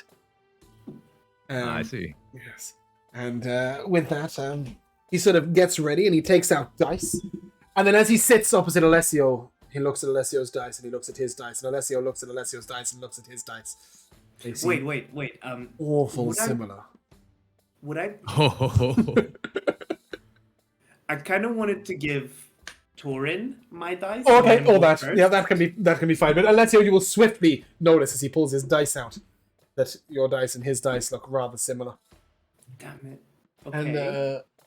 sort of I'll put my I'm gonna put my knee really close. I'm gonna like really tuck myself in and put my knee close to the table, so I may perhaps be able to like give it a kick when he rolls to confuse him or like to mess him up. Mm-hmm. Anything you Yeah. need to say? So, sort of as at this moment, his crewmate, who is it's like sort of very slight humanoid, potentially maybe a half elf, maybe a Kalashtar, maybe just a human who's very lithe. Sort of sits at the table, and as he puts his hands together, you can see that he's got almost claws at the end of his fingers. It's okay, so does Torin. He sort of Yeah, I'd actually also have one. looks over at you. No bet of your own. Me? Oh no, I'm just here to encourage my brother, Torin. He'll make sure that we have a good round. Weird. What's the I'm buy-in? sorry to speak like Torin. And with that, he sort of nods towards the sapphire necklace and the big pouch of gold, and sort of says, "We'll let them handle the money. Us handle the gaming. Eh? It's us handle the gaming. Come now, it's easy. Just roll 2 6s. That's all, and you win. And then that higher roll wins." Mm-hmm. Sounds like a fair game. He sort of slams his dice on the table. 5 and a 2. What point is Alessio? Do you want to engage in? I'll wait until Torin rolls, and Yeah, you can just use the roll 20 dice roller. It's probably the easiest way to do it. Just 2D, yeah, just 2d6. Yeah, nice and easy. and as I see Torin begin to roll, I look away a little bit as if I'm like taking interest in something else, and I'm gonna make Torin's die be a 5 and a 3. Okay, like that. You're lowering his rolls. I know. Am I? Yeah, it was a You rolled 5 and a 4. Oh well, I'm glad I didn't see the dice because I would have done it either way. Okay, yeah. So, as Alessio sort of mingles with the charlatan's die, the man sort of, a best of 3. Best of 2. Let's keep it short. If we win the next one, we win. Best of I'm sorry, I'm not quite good with the mathematics, even though I'm proficient with dice games. 3. Oh, and, Alessio, you grand and he fool. takes his dice and he rolls them, right? And you notice that, like, as they're rolling over, one of them is on a 1, right? And very slowly, as it's on the 1, it sort of tilts all the way over, and that's a 6 and a 5. But it almost defied physics in rolling over from the 1 to the 5. Of course it did. Of course it did. So we'll do a 6 and a 5 too. Okay. Yep. Okay. Hold on, I'm rolling. Yeah. Well, no. I mean, ooh, close, but not quite. Yeah, Six I'll and turn a- that 4 into a 5. So as the two sets of 6 and 5s go into the middle, and the man sort of looks at you, Alessio. I'll be Looks back drinking. down. And he takes a swig of his wine and scratches his chin and... I hate playing fair. And with that, he leans over and he moves all 4 dice to the side. Oh. And he looks towards Phoebe and... Can you solve this? And she puts a single dice on the table. Right? And it's an unusual dice. It has 20 sides, in fact. No decahedron. Never seen such a thing. And she says, well, perhaps both of you should roll with the same dice. For the win. James, Hmm. you know how I put my legs underneath the table? Mm-hmm. When he rolls his dice, could I just do something totally Alessio-like and kind of like hit the table and stand up and say, I saw a sword! And possibly give a disadvantage. Why would that give disadvantage to a dice roll? Make it Maybe not disadvantage. Okay. You know what I mean? Like, I'll- it's a dice. It's Yeah. random. You are more randomificating it. Could I Maybe like make it if you want. You can make him like re-roll and have to take the second result. Yeah, that could I- could be bad for us, to be honest with you. Could I wait until I kind of see what the dice is about to like roll and try to pull While this you're, scheme off? while you're thinking on schemes with Alessio's brain, which means you'll be thinking for a while. Well, I already prepared. Chiavo, you mentioned you might get involved. Are you doing anything? It's a thing we'll I'll need turn to 20 roll Phoebe. for whatever. Phoebe's about to lose her No, necklace. it's not the game itself. I'll just turn to Roll the Phoebe and say, marbles. what are these rules you say with you and this other crew? What do you do? Where's the boundary that you have in the tomfoolery you do? Don't kill them. You said violence is off limits. Yes, she pretty much said don't stab them. Well, it's your own sleight of hand. Your own is not. Yes. She shrugs. She doesn't really care. As long as you don't kill them. Fair. I was just going to offer her to have the opportunity to lift some things from them if she so desired. Ah.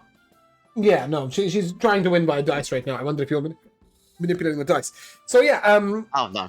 Torin, go ahead and roll your d20. In roll 20. Yeah, sure. Okay. And as the two dice sort of, he takes his turn, and it's an 18. Alessio sort of, what did you say? You stood up and said what? Is it a sword I see in the window? For goodness sake, man, we're playing a game here. Oh, He sorry. picks up his dice and he re-rolls it, you know. Rolls out a 14 on the table. Miss Torin rolls a 13. She goes to hand over the necklace. Wait. But just before she does, hold on a second, sorry. Just before she does, Goran, is it Goran? That is his name, right? The chef? Yes. Yeah, good, right, okay, just double checking. Goran sort of leans over and puts his hand on her hand and is like, check the bag. The pirate sort of, oh, I don't think that's necessary. I don't think so. And he goes to move his coin pouch off the table. And she sort of puts her hand on the table and goes to his arm. Just sort of moves the pouch open slightly. And inside is what looks like sort of screws and nails and other bits of sort of clinky metal that have nothing to do with any coins whatsoever. You never play fair. And then he goes to take the necklace, and as he puts his hand down, it goes straight through the necklace, which was illusory. She shrugs her hands. You know, sometimes people don't play fair. And then Chiavo, she sort of nudges into you, and she's handing you something. Right, I'll slip it into my. I'll slip it around my back and down one of my robe pockets. Okay, love that. And sort of at this moment, Alessio, you were standing up, right? Saying it's a sword or whatever. Yeah. As you turn back, the pouch has gone, the necklace is gone, your dice have been passed back to you, and sort of it looks like nothing particularly has happened. And then Phoebe sort of stands up and, oh, I think that's enough dice tonight, don't you? Can I buy you a drink? Fantastic, Well, let's by buy all you a means, drink. we want- Another drink. We lost, Alessio. But no money was exchanged. Don't worry about it. It was all in good fun. And at this point, the little bird on his shoulder sort of squawks, "Good night, good night." And that again. Right, good eve. And with that, she sort of backs off to take her leave. As she gets quite far away, Alessio, the one-legged pirate man with his wooden crutch, sort of strides over towards you and puts his hand on your shoulder. And, I don't suppose you've seen my coin pouch, have you? You had a coin pouch? Yes, I did, but you'd know that, wouldn't you, shifty fella? See it in you, you've got mercenary eyes. You can tell that I'm a mercenary by my eyes. Yes, avarice, I think they call it, or greed. One of the two. Well, I can tell that you're poor by the look of yours. Oh, Is this the And same now- pirate that was? Is this the same pirate that was? Oh, it's the playing with me? one-legged. Yes, so the it's the Oh, no, pirate the one that that was put playing down with the me bet. was his- Yes, not his Oh, little okay, gotcha. sidekick. Tell you what, let's settle it. An arm wrestling competition. You want to arm wrestle to tell me if you've got my pouch of gold. Am I getting that right? No. We can arm wrestle. If I win, you leave us alone. If I don't win, I'll help you find your pouch. I Help am a me find mercenary it, after you all. say? Help me find it? Have you Yes, got I it or do have you have it. not? You don't have it. No, but I could help you. I am, after all, a mercenary, like you said. You pay me, I'll help. Can Torin sort of approach this conversation? How can I pay you? I've got no gold. Ah, I'm Dragonborn. winning the arm Richard! competition. Yes, rich they call me, I'll- but rich I'm not. I seem to have lost my coin pouch. I'll put my hand out and say, fantastic game. Lost your coin pouch. That I have. Well, that's quite unfortunate. Perhaps you misplaced it. Aye, perhaps I did. It is well known that a Dragonborn doesn't steal. Though cheat, lie, and do much else they might. No Dragonborns be stealing, so I don't think it's going to be you. Oh, puff. Right you are. How could I have stolen from you? I was on the other side of the table. It is true, you do come across a little incompetent for a thief. Yeah, But it's always the ones you don't absolutely. expect. Yeah, and you're the one without the money, so if we're talking about incompetence, then I'm sure you have plenty to share. Alessio, no need Yeah. to be insulting to the man. He's just lost Oh. his money. Not at all, I'm only speaking at his same wavelength. This isn't an insult, it's merely a reflection of the tone that I'm being given by this handsome pirate over here. Isn't that right, Richard, my good friend? Phoebe sort of turns up at this moment and puts the tankard of ale on the table, begins to hand him a drink. Oh, I was going Oh. to buy Richard a drink myself. Your losses, Rich. All of them. He smiles. Sort of looks at her, but he doesn't accuse her. Aye, well, that it is. Losses indeed. Well, at least we're drinking. And he takes up a big sort of flagon and drains it and... Oh, it's time we got back out on the seas anyway. Pleasure meeting you, thief and dragonborn. Pleasure's mine. Likewise, poor person. I hope you find some jobs, anything that might bring you some coin. Perhaps we'll find ourselves a rich ship, like the I don't know, the Aurora Sunset comes to mind. Oh, and perhaps my sword shall find its way to your throat. Such funny jokes we're telling today, isn't Well, it? upon the seas, we'll find out, won't we? Oh, I'm sure we will, Richard. And Now be on your way before you get hurt. He begins to take his leave, and every shifty-looking fella in the tavern keeps an eye on him until the moment he's gone out.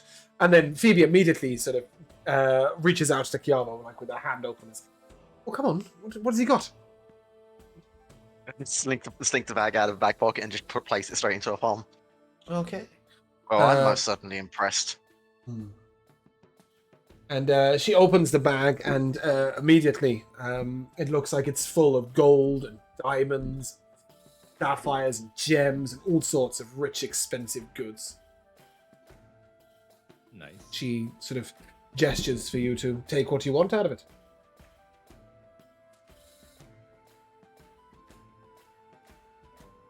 Grab something good, Capo. Oh, all of us or just Capo? All of you, any of you. Begin. I'll pull a gem out, I suppose. Any random gem. What are the gems? Yeah. Well, as you reach your hand in, you swiftly realize that you can't get anything out of it. Welcome to the ever-full bag of gold. The stout sack is always filled to the brim of gold coins, but it's impossible to remove the coins from the bag by any means. James, Mhm. I know it's impossible to remove coins, but is there any sort of like memorabilia with his, connected to his identity? Like maybe Nope. a locket, something that I It's, just want something that I could like dangle in front of him when the time comes. Well, such is life. Unfortunately, as far as you can see, this bag of golden gems is a bag of golden gems you can't get anything out of. But as Phoebe walks away from the table, you do notice her sliding something into her own pocket. You bids you good night. Good old thieves. All right. Obviously, you guys can take a long rest if you've used any spells. please. Get yourself all taverned up, and in the following morning, hangovers abound or not. Headache. It's fair to say you probably check Yes. the pots and stuff on the card each day. Is that correct? Yeah, sure. One of your mushroom plants seems to have taken on an unusual life of its own. Ooh. As it was sort of growing fairly common grounded mushrooms. Now there's this unusual purple mushroom growth going on next to it.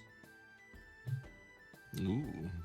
It looks like it's been the beneficiary of some of that magic you were throwing at it earlier. Okay, Rich, we've got mushrooms. Well, at least there's. But Yeah, it's so, a pot you can't pick them from. They're stuck in there forever.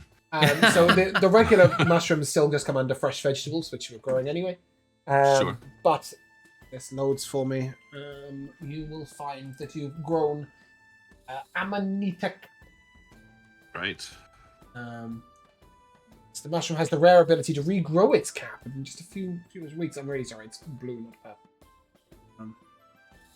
Misremembered. There's a whole story about it there if you wish.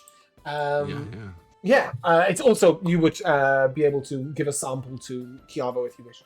Yes. Who may find it has some magical properties if he is alchemizificating with it.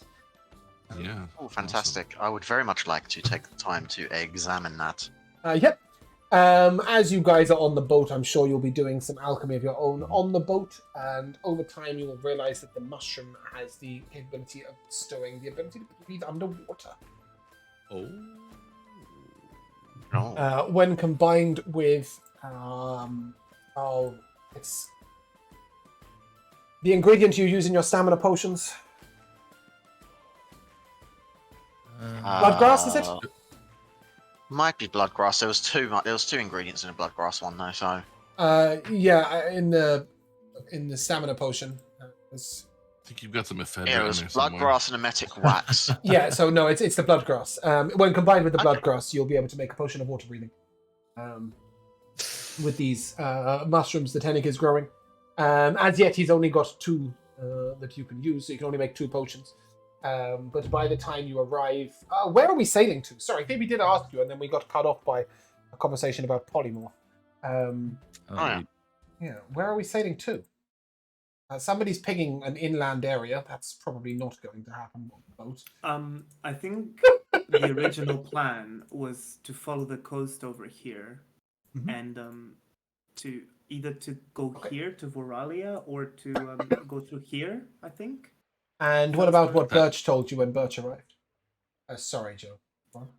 No, I was just gonna say I don't ever remember us planning to go out around the outside. Yeah, I but thought we now were always going Now through we the know gate. we can't because the land is all screwed up out there. It's like a wall or Yeah. something. So basically, I think I think there was a brief moment of discussion that you could instead go around to the east when Alessio discovered that that's where the tribe might be. Okay, with sure. His mother. But we But could Birch, just cross the sea. Birch will tell you that he's heard that the land of the elves is closed to the ocean. Though what that means, Birch doesn't know because Birch came down the river and headed here. Right, Mhm. so he doesn't know the specifics. But is it fair to say you're setting sail for Voralia in general, right? So Yeah. you're probably crossing towards this area of coastish for now. Mhm. Yeah, And then yeah. It's just forward- a matter of now whether we're gonna stop at all the places or not. Just I mean, I figured that 8 would make a lot of sense if we were going up the river right. and doing that route, because as Um, was explained to us, the lower the number, the less The difficult. easier it is, yeah. But we have done 11, so we could assume we can safely take on 12 because Was 11 not the one that I nearly died in though? Yeah, but it was so a long time ago. difficulty That is was a long time. relative as well, right? Because the 11 that you took on was very combat heavy. But if you remember when you took on 5, there was no combat at Right. all. Yeah, so it's just Um, puzzles and stuff. Yeah, it was all puzzles. So it's up to you guys. But you had mentioned that you might wait for Sebastian or hoping that Sebastian will return. I don't know what your plan is on that. yeah, but I mean, because not gonna lie, we could So literally- we don't have like a map that shows these locations, right? We're You just do. relying You on do. This Theseus. is Theseus's map that you're looking at. right Oh, now. I So thought we were just Theseus- relying on Theseus to be like, hey, there's one here, like close to here. No, Theseus showed you a map of Beldania, but with Ah. different names on it that had these points plotted, which is why I then plotted them. Got you. But I think you had mentioned ignoring away the path because that was something Sebastian was driving at. Is this something that your characters are genuinely like? We should be doing this when Alessio's trying to resurrect his mother, and the rest of you are trying to find out why the Earth is attacking. Yeah, I would be very insistent on putting it on hold. There's other more important things to worry about at this moment in time. The way of the path can, for now, wait. Yeah. I mean, If Torin everyone would else wants likely to seek out the mysteries and understand them, they're welcome to. But Torin would I likely have no time. echo that same sentiment. I would also. Even though I Rico mean, really wants to do Away with the Path. same. Yeah, Yeah. So does James. What Rico I do just as well. said. Same. Yeah. Yeah, I think what- that's fair. Sorry, Joe. No, what have we? And this could be either in character or out, quite frankly, because Henrik wouldn't really remember. What exactly have we learned or gained at each of the previous? Did we do just the one? No, we've done No, it was two. It was at two. least. The illusion and then And the fighting. the So dead the stuff. things you've learned and gained are usually a homebrew spell of some sort. Right. Written. So there was an etching. That's what Sebastian was chasing, right? Was the spells Right. written on the walls. There is also usually some sort of learning Riches. to be gained. So, for example, I think we learned about humility and things being, the truth of what you see, illusions or Right. being through illusions. In one of them, there was loot. In the 11, obviously, you also gained the rose that Torin is Right. attached to. Right. So there are things to gain in that sense, but none of them are in any way revealing on the real current issues. They're all sort of Yeah, historical maybe- journey. I was gonna ask, like, would a way of the path in Veralia give us some sort of insight into Veralia in any way? Maybe the thing is that this is the first. That time, might be a reason. right? that This Torin is the would first be time that you guys considering. have really understood that there's some relevance to history, right? And you've got to remember that Theseus said that his original owner, which you now know to be actually the person in the book, right? Right.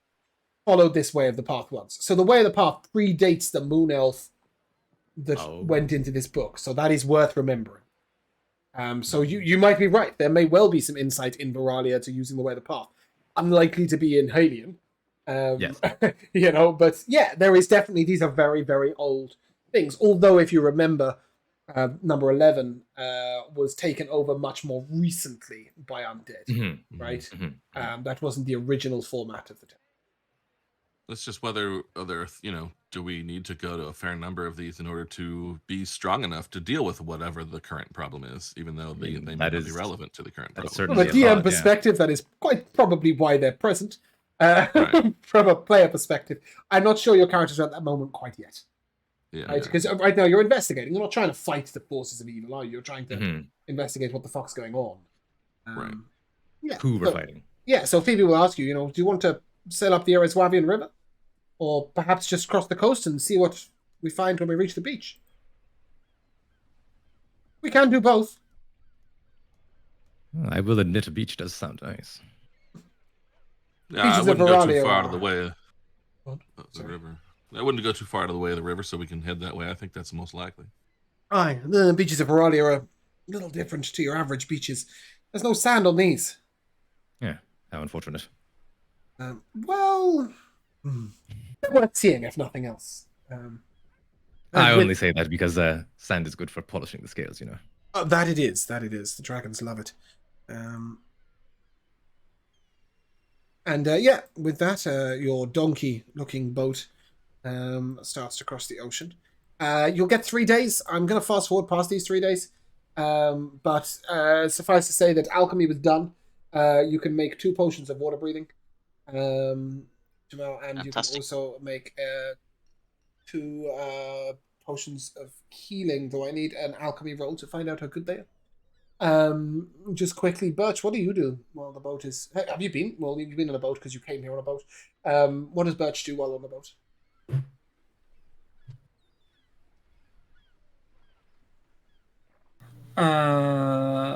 He will feed the couple of his pet insects that he carries around with him and be taking care of them. He will also a few times polymorph himself into a giant shark and swim alongside the boat, and go underwater and chat to all the fishes and mammals. Living his that best live in the life. sea. Living his best life. Yeah, pretty much. Mhm. Yeah. Uh, Not doing anything specific. A couple of times you guys notice that as Birch stands at the prow of the ship, a bird, various different birds, come and land sort of on his arm or near him. He seems to almost attract creatures of the wild. What is Torin doing on the boat as it travels 3 days? I mean, You don't aside have from to be usual- doing anything exciting, by the way. I'm just no, yeah. double-checking. Aside from usual crew duties, I mean, I think Corin would certainly be sort of trying to convene with Hennick and sort of ask what the plan is moving forward. Not to say that the group is super chaotic and we can't get anything done, but like things can get a little off the rails, and so like a one-on-one conversation with Hennick regarding the plan, just so that I have it in the back of my head, would be nice. The other thing that Torn would do is likely approach Birch with the feather, but okay. I think we could roleplay the Torin Hennick conversation. I think that would be very interesting and might give some insight as to the plan for the group. Are you necessarily trying to keep this completely private, or is it just like a little one-to-one chat going on? Not like private, not like I'd asked him to like speak in his room, but I'd like wherever wherever Hennick was at a particular time, and if he was like sort of just like sitting alone, I would sit down with him, join in for some conversation.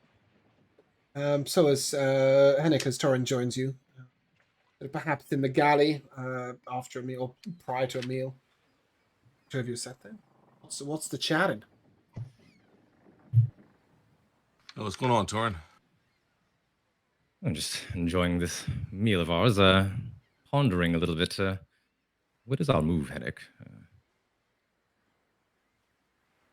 Well, so much has happened along the way. It's easy enough to lose track of what we're after in the first place. I mean, we're trying to find information, obviously, on the problems with the land. I feel like we've learned a fair bit, but maybe we have to hope there's still more information, I guess, over in Veralia. Now, we know that they haven't been able to handle necessarily their area as well as we'd thought, given what Birch has told us.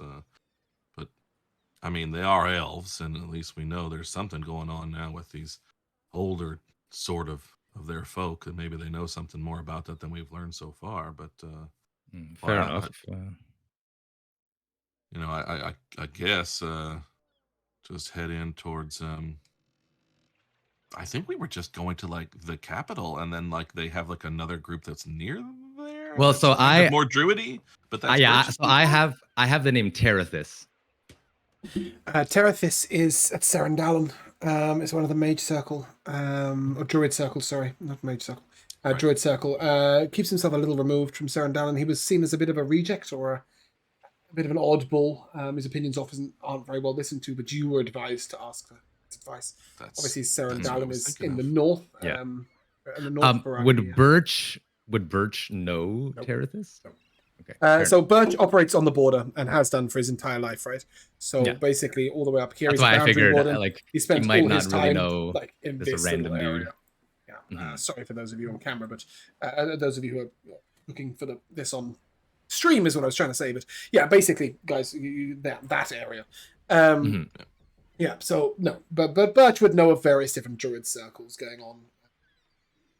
It is worth mentioning that obviously you do know that some of the issues going on are happening to the southeast in Veralia, which is the total opposite direction to Serendalum. So but it is up to you whether you're investigating the where issues. Alessio kind of wants to go. Yeah. Well, somewhat near, yes. So it's up to you whether you chase the issue or whether you chase the people who might know about the issue. Okay. Well, from my way of looking at things, it's the area where they're having trouble is the one place they must not be any better at this than we are. Then perhaps it is best to travel the area that isn't so affected. Yeah, and just that's the one place and person we were sent toward. Seems like as anything, we might as well just go there or keep trying to go there. And hell, if I know what's going to happen along the way, to just send us in another direction. But I understand. I think we still have to go up and sort of enter in their main sort of gates, so to speak, and I don't know how you get there from there. Hopefully they got roads we're allowed to pass or something of the sort. Well, I'm sure we'll be able to figure something out. Although I do have another fear of sort. What's that? Well, I know that we've been sent, or we've sort of decided on this reconnaissance mission of gathering information, but sometimes I wonder, who are we gathering this information for? Who can we trust anymore to... Well, I'm not too fond of bringing it up, scarcely admitting it, but I'm beginning to think that the information probably for us. I haven't seen, well, look, in my time, not as long as I might like, but it's been a while. I still haven't seen anyone do some of the things that, hell, even I myself can do this point, but let alone someone like Kiavo or yourself, with some of that sort of heavenly radiant magic you can do and the various things. I mean, I don't know. As I say, I don't like to think or to say that we are the people to handle something so massive, but it may not be a matter of having to trust anybody outside. It may not be that anybody else can do any good that we can't do.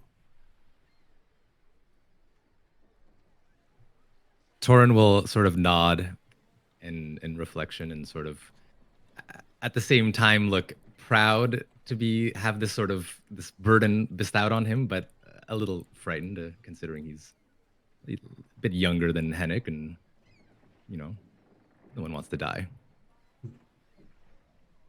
Yeah, it's it's a weight for sure, but that's all about making sure you look at the alternatives, right? I mean, where would we be if we didn't take on this? We would just be there waiting for these things to happen to us, and there might be nobody standing in the way. You don't always like the situation put in front of you, but if the only other realistically available situation is even worse, then that's the way it is. Understood. And Torin will sort of place his hand on Henrik's shoulder and sort of say, Henrik, Alessio jests, calls you his father. But I must admit, I'm not sure who ranks higher, father or captain, so Indeed. I will say, though, that in my own father's absence, I have valued your wisdom. Well, it's very humbling, Torin. I don't know that you need as much of my guidance as you think you do. And it's worth your idea. That maybe some of these folk, I don't know, we've been kind of out of touch of some of the situation, the people that sent us in these directions in the first place and so on. And I don't know, I just kind of feel like the world itself, the land itself, is a bigger issue. We're dealing with these beings that live for so long and the ancient history, and I don't know, I'm trying to just put aside in my mind for the moment some of the more mundane battles of politics and so on, and hope that they're not going to come back and bite us in the ass. But well, I don't want to see my ass bitten. He's a good friend.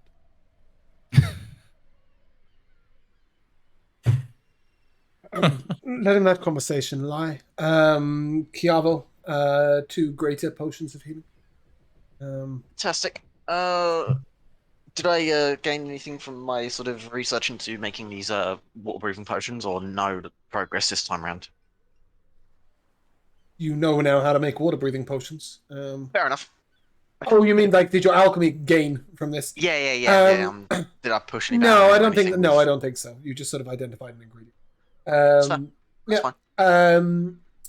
Birch, as you are being a fish on day 3, as it goes, you will notice that all of the fish seem to be traveling in the same direction, or rather the opposite direction to you. They all seem to be moving away from the land of Harali. I would like to stop some of them and ask them why they're fleeing. I really wish we could roleplay the forgetful Dory right now, but we're not going to. We're not going to. You get the same answer from all of them. The water behind is wrong. Where they've come from, the water is wrong. I'll ask them what they mean by wrong. Do they mean unhealthy? Do they mean not livable in? Do they mean, you know, it's Dangerous? It goes the wrong disappearing? way. Goes the wrong way. Okay, so that's. So is there a problem with the moon and the tides if it's going the wrong way? Obviously, fish won't know what a moon is, so don't mind asking that. So these will just be things that I You ponder. get a very Dory-like face to that question.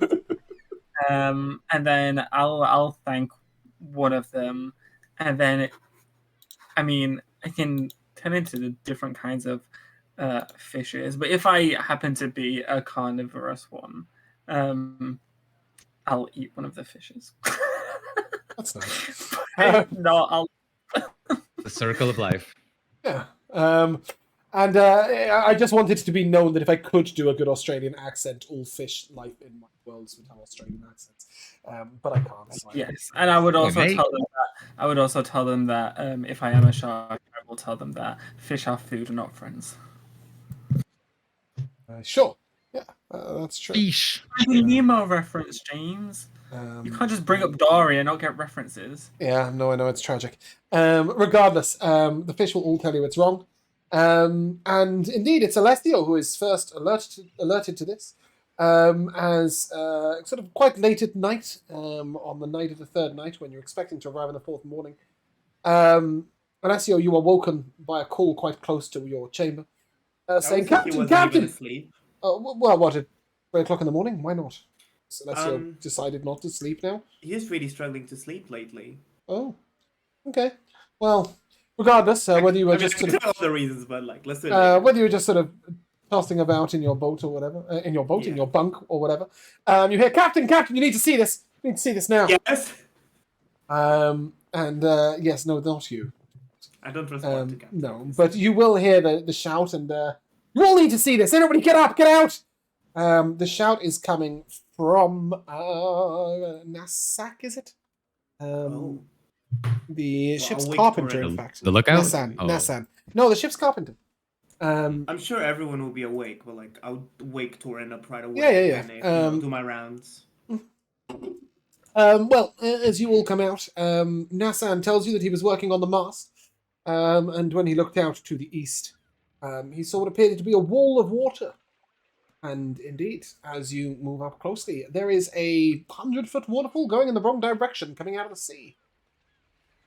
Flowing up. And it extends as far as the eye can see to the southeast. Looking like it may travel almost the whole way around the coast. The hell is that? What manner of magic is this? Manner of magic is this? What a question. Birch, give me a Arcana check using Wisdom. Bit of intelligence. It's a Wisdom check and proficiency if you've got it in Arcana. Easier for you. 15. Yeah, one thing that you will notice with this is that it is not natural magic. You've met druids. This isn't. You've been a druid for quite a long time. This isn't a sort of a druidy magic. This is wizards doing wizardy things. Of course, classic. Tempering with things they don't understand. Or do understand very well if this was the intention. Right? But whatever it is, it's definitely wizardly. It's being a big word. Okay. Phoebe sort of takes one look at it and is like, "Put down it! Pull away! We'll not get too close to that." And as the ship sort of turns to its side, it's sort of now in line with, parallel to the waterfall instead, facing to the northwest towards the river. I think it's now clear what it means by the elves are cut off by the blah blah blah blah blah blah blah blah blah blah blah. Yeah, that. Basically, we've got a big waterfall and water shooting up the waterfall. Yep. So As it's far a as the massive- eye can see. No, I 100 feet. believe- 100 feet, okay. Correct me if I'm wrong, but I do believe that is what we call a geyser. No, that's not quite how geysers work. This is a consistent flow of water upwards. Who's speaking to me? Constant up. God. Sorry, I didn't realize your question was in your sentence. Of was in course I character. know that's not a geyser, Let James. me out. Come on. I don't know, like people. I didn't know if it was my description that wasn't apt, right? So I just No, want to you point were out perfectly the apt. water is flowing constantly up, and if you look Yeah. really closely, Birch and Chiavo, I think, are the only two people who might understand this. Go ahead and give me a. Wow, my brain is not working. A sight check? That's not what I'm looking for. A perception check. There we go. Give me a looking at it check. My eyes aren't working very well. It's too early for this. Very well. Put your glasses on, Cavo. But Birch is I off. don't have any And, glasses, sadly. Birch, I wish I s- did. You can actually see the water flowing back down the other side as if it was flowing up, and then at the top it was just flowing back down again, like a constant cycle. What the? It's. Hold up. I'm sure Say that Birch will tell you all again. that. Describe that So again. Birch will, I'm sure, say out loud, "Oh, it's flowing back down the other side," or something along those lines. So basically, it's going up on your side, but then it's immediately at the top, cascading back down on the other side. It's all a big loop. Yeah, it's a constant flow of water up 100 feet and back down. Chiavo, give me a history check. Impressive to say the least. It's a bit more like it. That's a 23. Yeah, you've heard of something ever so slightly like this, although not to this scale. But it was Elvish in history, and it's said that the rivers of the elves, specifically the river Eriswavian River, which runs north to south all the way across your map. Actually, let me just put us in map. You guys on the map? You're on the map, right? Yeah. So this is the Eriswavian River. Obviously, I haven't marked it, but it's the huge river that runs north to south here. You've heard rumors that the river itself can rise against intruders, specifically armies. Birch, this wouldn't have happened in your lifetime, but you have heard that there is a power of the Boundary Wardens to call upon the river to protect Veralia. Not heard of it being applied to oceans, but maybe this is some form of defense. Whether triggered on purpose or not, you're not sure.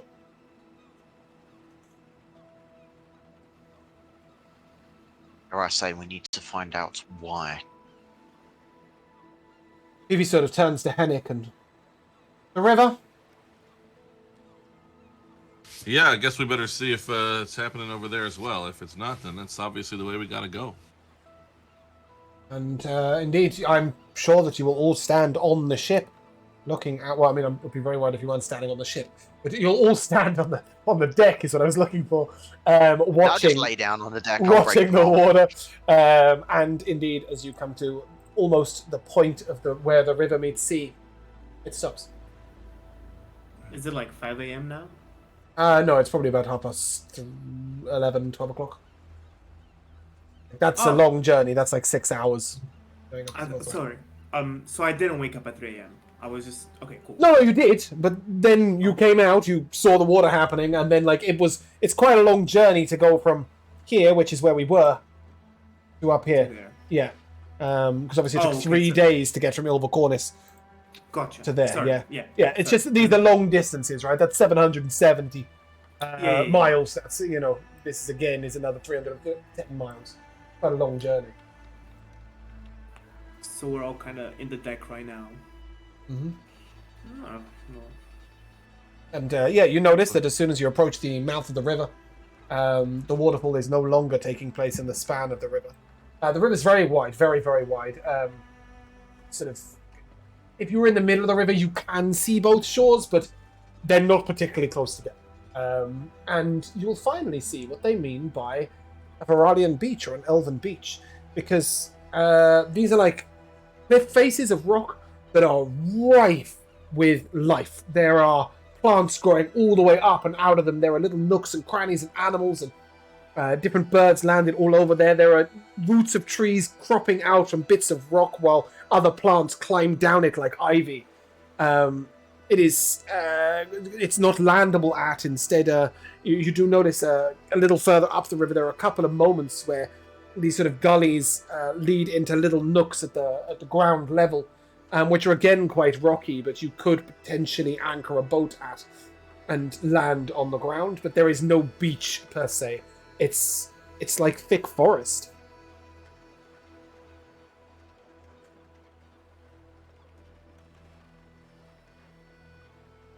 If nobody has anything against it, Phoebe will begin to Well, take the boat up And the in river. awe. Yeah. Yeah, standing in awe is about right. On your west coast, about 300 to 500 feet away, is a fairly sandy riverbank leading to unusual coloured ground. You do see the odd purple bush or huge crystals that stand almost 200 feet tall, rising up out of the sand in Gazellan. Bert, you would have seen these many times before, but everybody else, this will be something quite unusual and different. Sorry, give me a second. Music. Yeah, I mean it's quite something. It's astounding. To look at in both directions. This sort of sandy beach on one side with these unusual mushrooms and crystals growing out of them. And then as you look to the other side, there's sort of this rife forest life, all standing up on cliffs. And it's tall, these cliffs, right? They're 40, 50 feet up. Yeah, as the boat begins to go down here, you'd be sort of, I never get tired of this. Never. Quite beautiful. It is Gazellan to our west, yes? It is. And the crystals and That's- the mushrooms there are strange. The life there is strange. I've been up the Colabaran River and seen some of their unusual cities and their strange land, but it doesn't compare to the Alps. Look, and she gestures out, and up, creeping above this cliff, you see the peak of a mountain that seems to stretch endlessly into the sky. The clouds are sort of halfway up it. The mountain still seems vast where the clouds meet it. And those of you who are watching as there is a dip in the cliff, briefly, see a tree that stands almost 300 feet tall. Its branches spread so wide you can't even comprehend the width of them. A small circling of mist around them. Birch, you would know this to be one of the famous Elven World trees. They say that they've been growing as long as the elves have been alive. Cheese. I think Birch just probably mutters a little prayer to his god to watch over him as they go past as he gets line of sight of one of the trees. Yep, definitely. I think that's appropriate, to be fair. Yeah, and as the boat continues onwards, you'll notice that you're moving quite swiftly down this river, much more swiftly than you were on sea. You are moving with the current, and it's sort of, you all stand a little transfixed, I think, watching as this scenery goes by. And the boat starts to slow at about here, and you're about to come round the corner. It's a pleasure meeting you, Lolly. Thank you for stopping in. I'll see you again soon. As you begin to crest around the corner, there's a sight that none of you can miss. As you notice the entrance to Veralia. Standing sort of almost 150 feet in height at either side are two huge statues of the elves, with cliff faces either side and flat land in the middle, as if the elves have carved the earth into this particular place. You can see before you that there is a nice easy landing on the beach. The entrance to Veralia is in front of you. Phoebe turns to you all and... This is as far as we go. The rest is up to you. Shall we wait here for you? Or do you have a way of contacting us? Tell us where you'd like to be retrieved from. That's a good question. Oh, we have several Well, I guess without Sebastian, I assume Kiava does too, but I don't know for sure. Yes, But I Yeah, also it do does. as a backup. yeah, so yeah, Mhm. we can speak to you from a distance. Probably the best since it's unpredictable, I guess. Can I If speak with you in private, Henrik? certainly. And as she leads you into her cabin, I don't know that we're much for changing the fate of the world, but you seem to be. I joked. Well, Go on. no, I just yeah, it's again, I don't like to admit that myself, but it seems to be the case. You might have more to do than you think. Maybe, but right now I think guiding you all is where I'm meant to be, getting you to where you need to be. I mean, I asked you what you'd been up to, and you rescued dragons, cleared mountains, and a companion to a swirling vortex. I don't. Big events. Look, I know it's not much, and I joked back in the tavern, but it did take something from those pirate folk. I want you to have it in case mundane issues such as financial trouble come between you and success. She presses a pouch into your hand. It is heavy. Well, that's it's very generous of you, but we could even again be taking you away from your business at any time if you're going to be willing to come get us and so forth. I don't want you to be without what you need to keep the ship afloat and your lives going. There's more where that came from. We'll do all right for ourselves. We've always had an easy life. Got a swift crew. We trade well. Alvar sings for great riches. We'll be okay. Well, all right. I'll see if I can have it all to give back to you at some point. But I Sure think you you're right. will. Who knows what might happen to it? If you look in, you will see that it's mostly full of gems, but it's worth 500 gold pieces. So Henrik won't be able to price it up at the time, but it's about the only place you're going to get any funding anytime soon. So Right. it's a just in case. And with that, she will gesture you all to rejoin the crew. And as you stand before the great boundary of Veralia, with the two elves that stare at each other.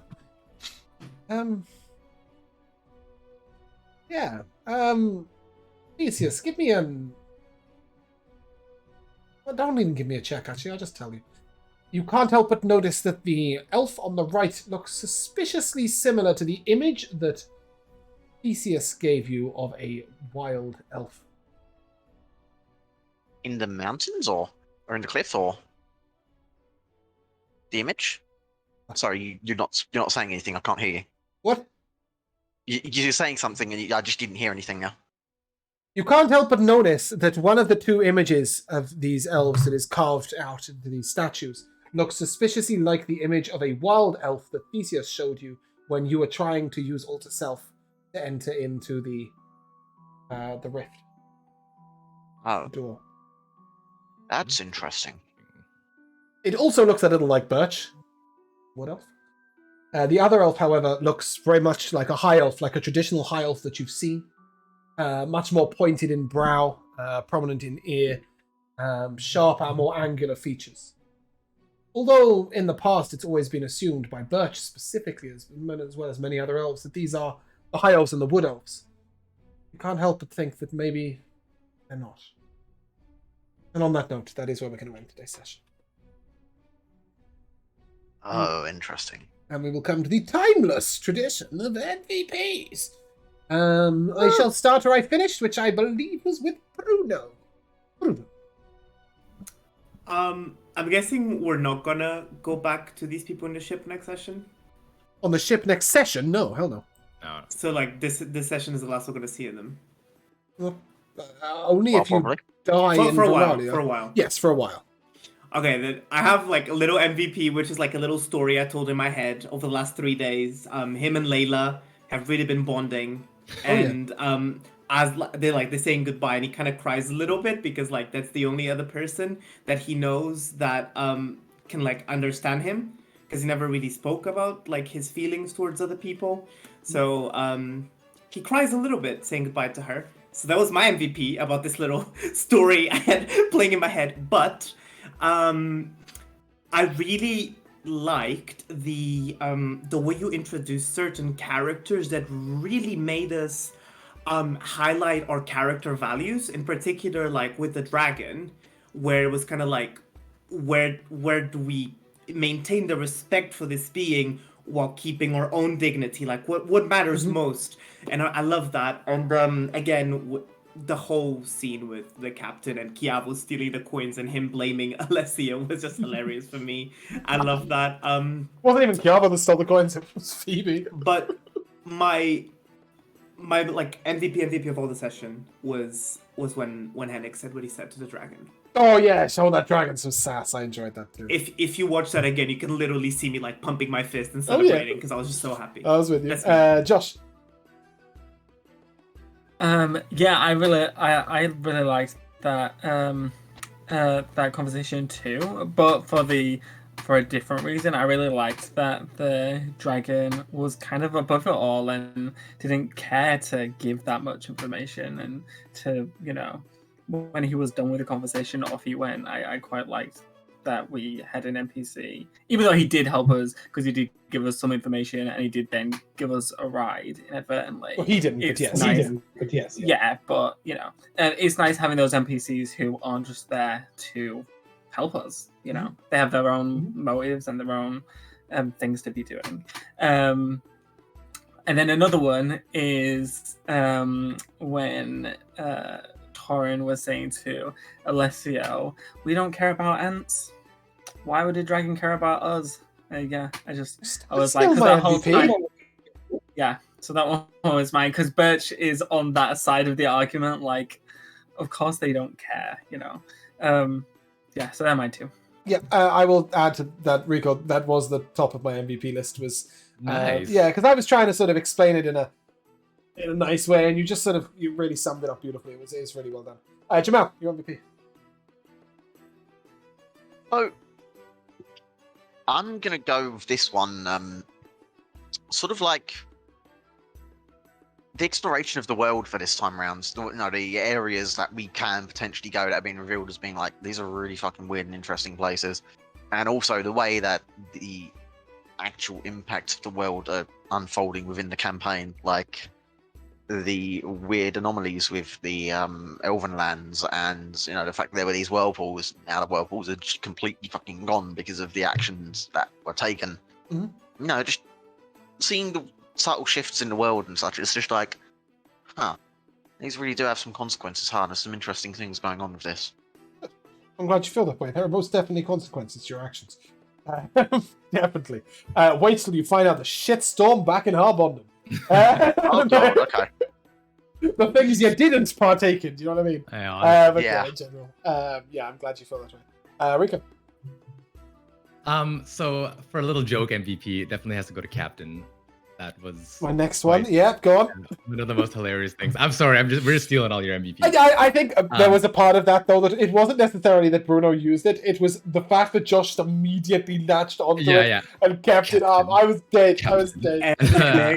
I was dying. Well, yes, Henrik's little quips also just added, like, you know, it was the cherry on top. It was great. But but on a more serious note, I really did enjoy the interaction with the dragon, and it sort of got me thinking about, I mean, like, you have Torin, who is obviously a dragonborn, and so his whole life he was taught to revere dragons, and they're sort of like this, maybe not what a dragonborn aspires to be, but they understand the reverence of a dragon. But at the same time, you have to remember that Torin never lived in Isra. He's born and raised in Sandringham, so like he does have these very human-esque feelings, and he does sort of agree with Henrik and Alessio in a sense, but his sort of innate dragonness in him is just like, I understand that they could do something, but I also understand that the dragon doesn't really give a shit, right? Like, at the end of the day,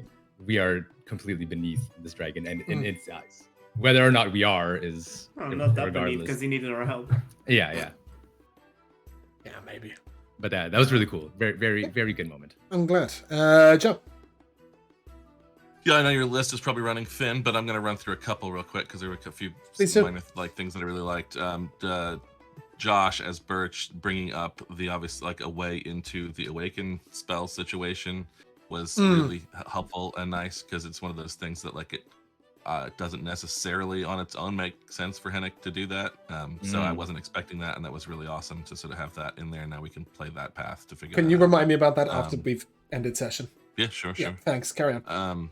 Yeah, and then so I know perfectly well in a meta sense, or at least I have strong suspicions why the mushrooms grew when they did. But I've been wanting the mushrooms to grow for a long time and do something. And so that you took that opportunity to use that to do something I know you needed to do, probably. Oh, yes, I mean, it fixed the problem that you didn't visit the water temple. But apart from that, I don't want to say it too out loud if you didn't want me to. Yeah. No, the mushrooms were meant to grow at this moment. It was meant to be the moment. But I'm going to have to feed it what they were meant to grow into a bit later on because I really needed a rescue at this moment. Right. So it was a perfect use of something that I wanted to have happen anyway. And just Torin wanting to have separate conversation of with Hennick of what are we doing here? And it was good. Well, you sort of touched on but didn't steal my final MVP, which was the conversation between Torin and Hennick, which was sort of what's the plan, which was also in some weird way a conversation between Rico and Joe. Going, how did we get to this silly fucking mess? And what are we going to do while the children aren't here? It was so let's take the chaos out the moment and let's focus. And then you realize that even when you took all the chaos out, they still had no fucking clue what they were doing. And that was beautiful for me. It was nobody really knows where they're going and what they're doing. And I think it was really, not to say that anybody here is a child, because I don't mean it in that sense, but obviously Alessio and Sebastian specifically are much more chaotic characters in what they bring to the table than Torin, who's sort of very much we do the normal thing. So it was really nice to see the two characters just get together. And we know that Alessio has sort of an ulterior motive as well that may get into the way of, especially here in Veralia. Well, and also, right, I mean, in the sense of Alessio and Birch, they are newer to the party, although not new to the party, but they didn't grow up in Sandringham. There isn't that sort of old connection. I did, we could have brought Chiava, but then we would have had Jamal there. I mean, I think we decided that we were going to Veralia before we even met Alessio. Oh, 100%. Yeah. You were headed to Veralia since before you lost Natasha. Yeah. Natasha wanted to go there. Very much so. That was the Druid moment, right? That was the sort of investigating the Druidy moments. Yes. Yes, the multi-class. Anyway, so I really enjoyed that. I did have Captain down. I mean, that was just a ridiculous moment. But my MVP, kind of in a weird way, I'm not giving this to myself as such, but I'm going to bring us back to this image because I think I want to share some information that maybe. I find something interesting. So this image that I'm sharing on the screen right now, I did bring you guys here, right? Yes, I did. Okay, fantastic. Yes. This was the single image I had when I wrote the story of Beldania at the beginning. This is the only image I had. This is my inspiration for the whole campaign, was this entrance to the elven land of Veralia, right? And then obviously you see that mountain that goes into the clouds in the background, right? And you see the depiction of these two sort of elven creatures, with their sharp ears that are welcoming you in. And I like the idea that maybe they aren't the same creature. Maybe they're slightly different. And that's how the whole story of Beldania came to be, was this image. So it was such a joy for me to actually get here. Even if I had to raise a waterfall around the whole coast of Veralia to make you visit. But no, in general. For me, it was such a joy to come full circle and go from... Because I had two images, right? I had in my head, the little sleepy village of Hobbiton, which, is actually, or the Shire or whatever, which is obviously Sandringham, and then this. And that was my whole aim of the campaign, was to go from one to the other and sort of see that journey and see these little creatures grow to big creatures. And it was so fitting that it was today, which is almost our year anniversary. And exactly, I was gonna say it's almost a year, so it fucking that's amazing, I think it was just a real joy for me as a DM to get to share that. I also fucking love role-playing dragons, but I am going to raise my own error with the Yoda speech, but most specifically killing them to death. Killing them to death. Oh my god, yes. One of my Killing better- themselves. What- Killing killing themselves. Yeah, themselves killing to death, themselves yes. to death. One of my better lines across our campaigns. Yeah. Oh, but, that really did kill me. but with that said, I think that is where we're going to end. So if you guys would like to say goodbye. Till Yeah, next Everyone, time. see you next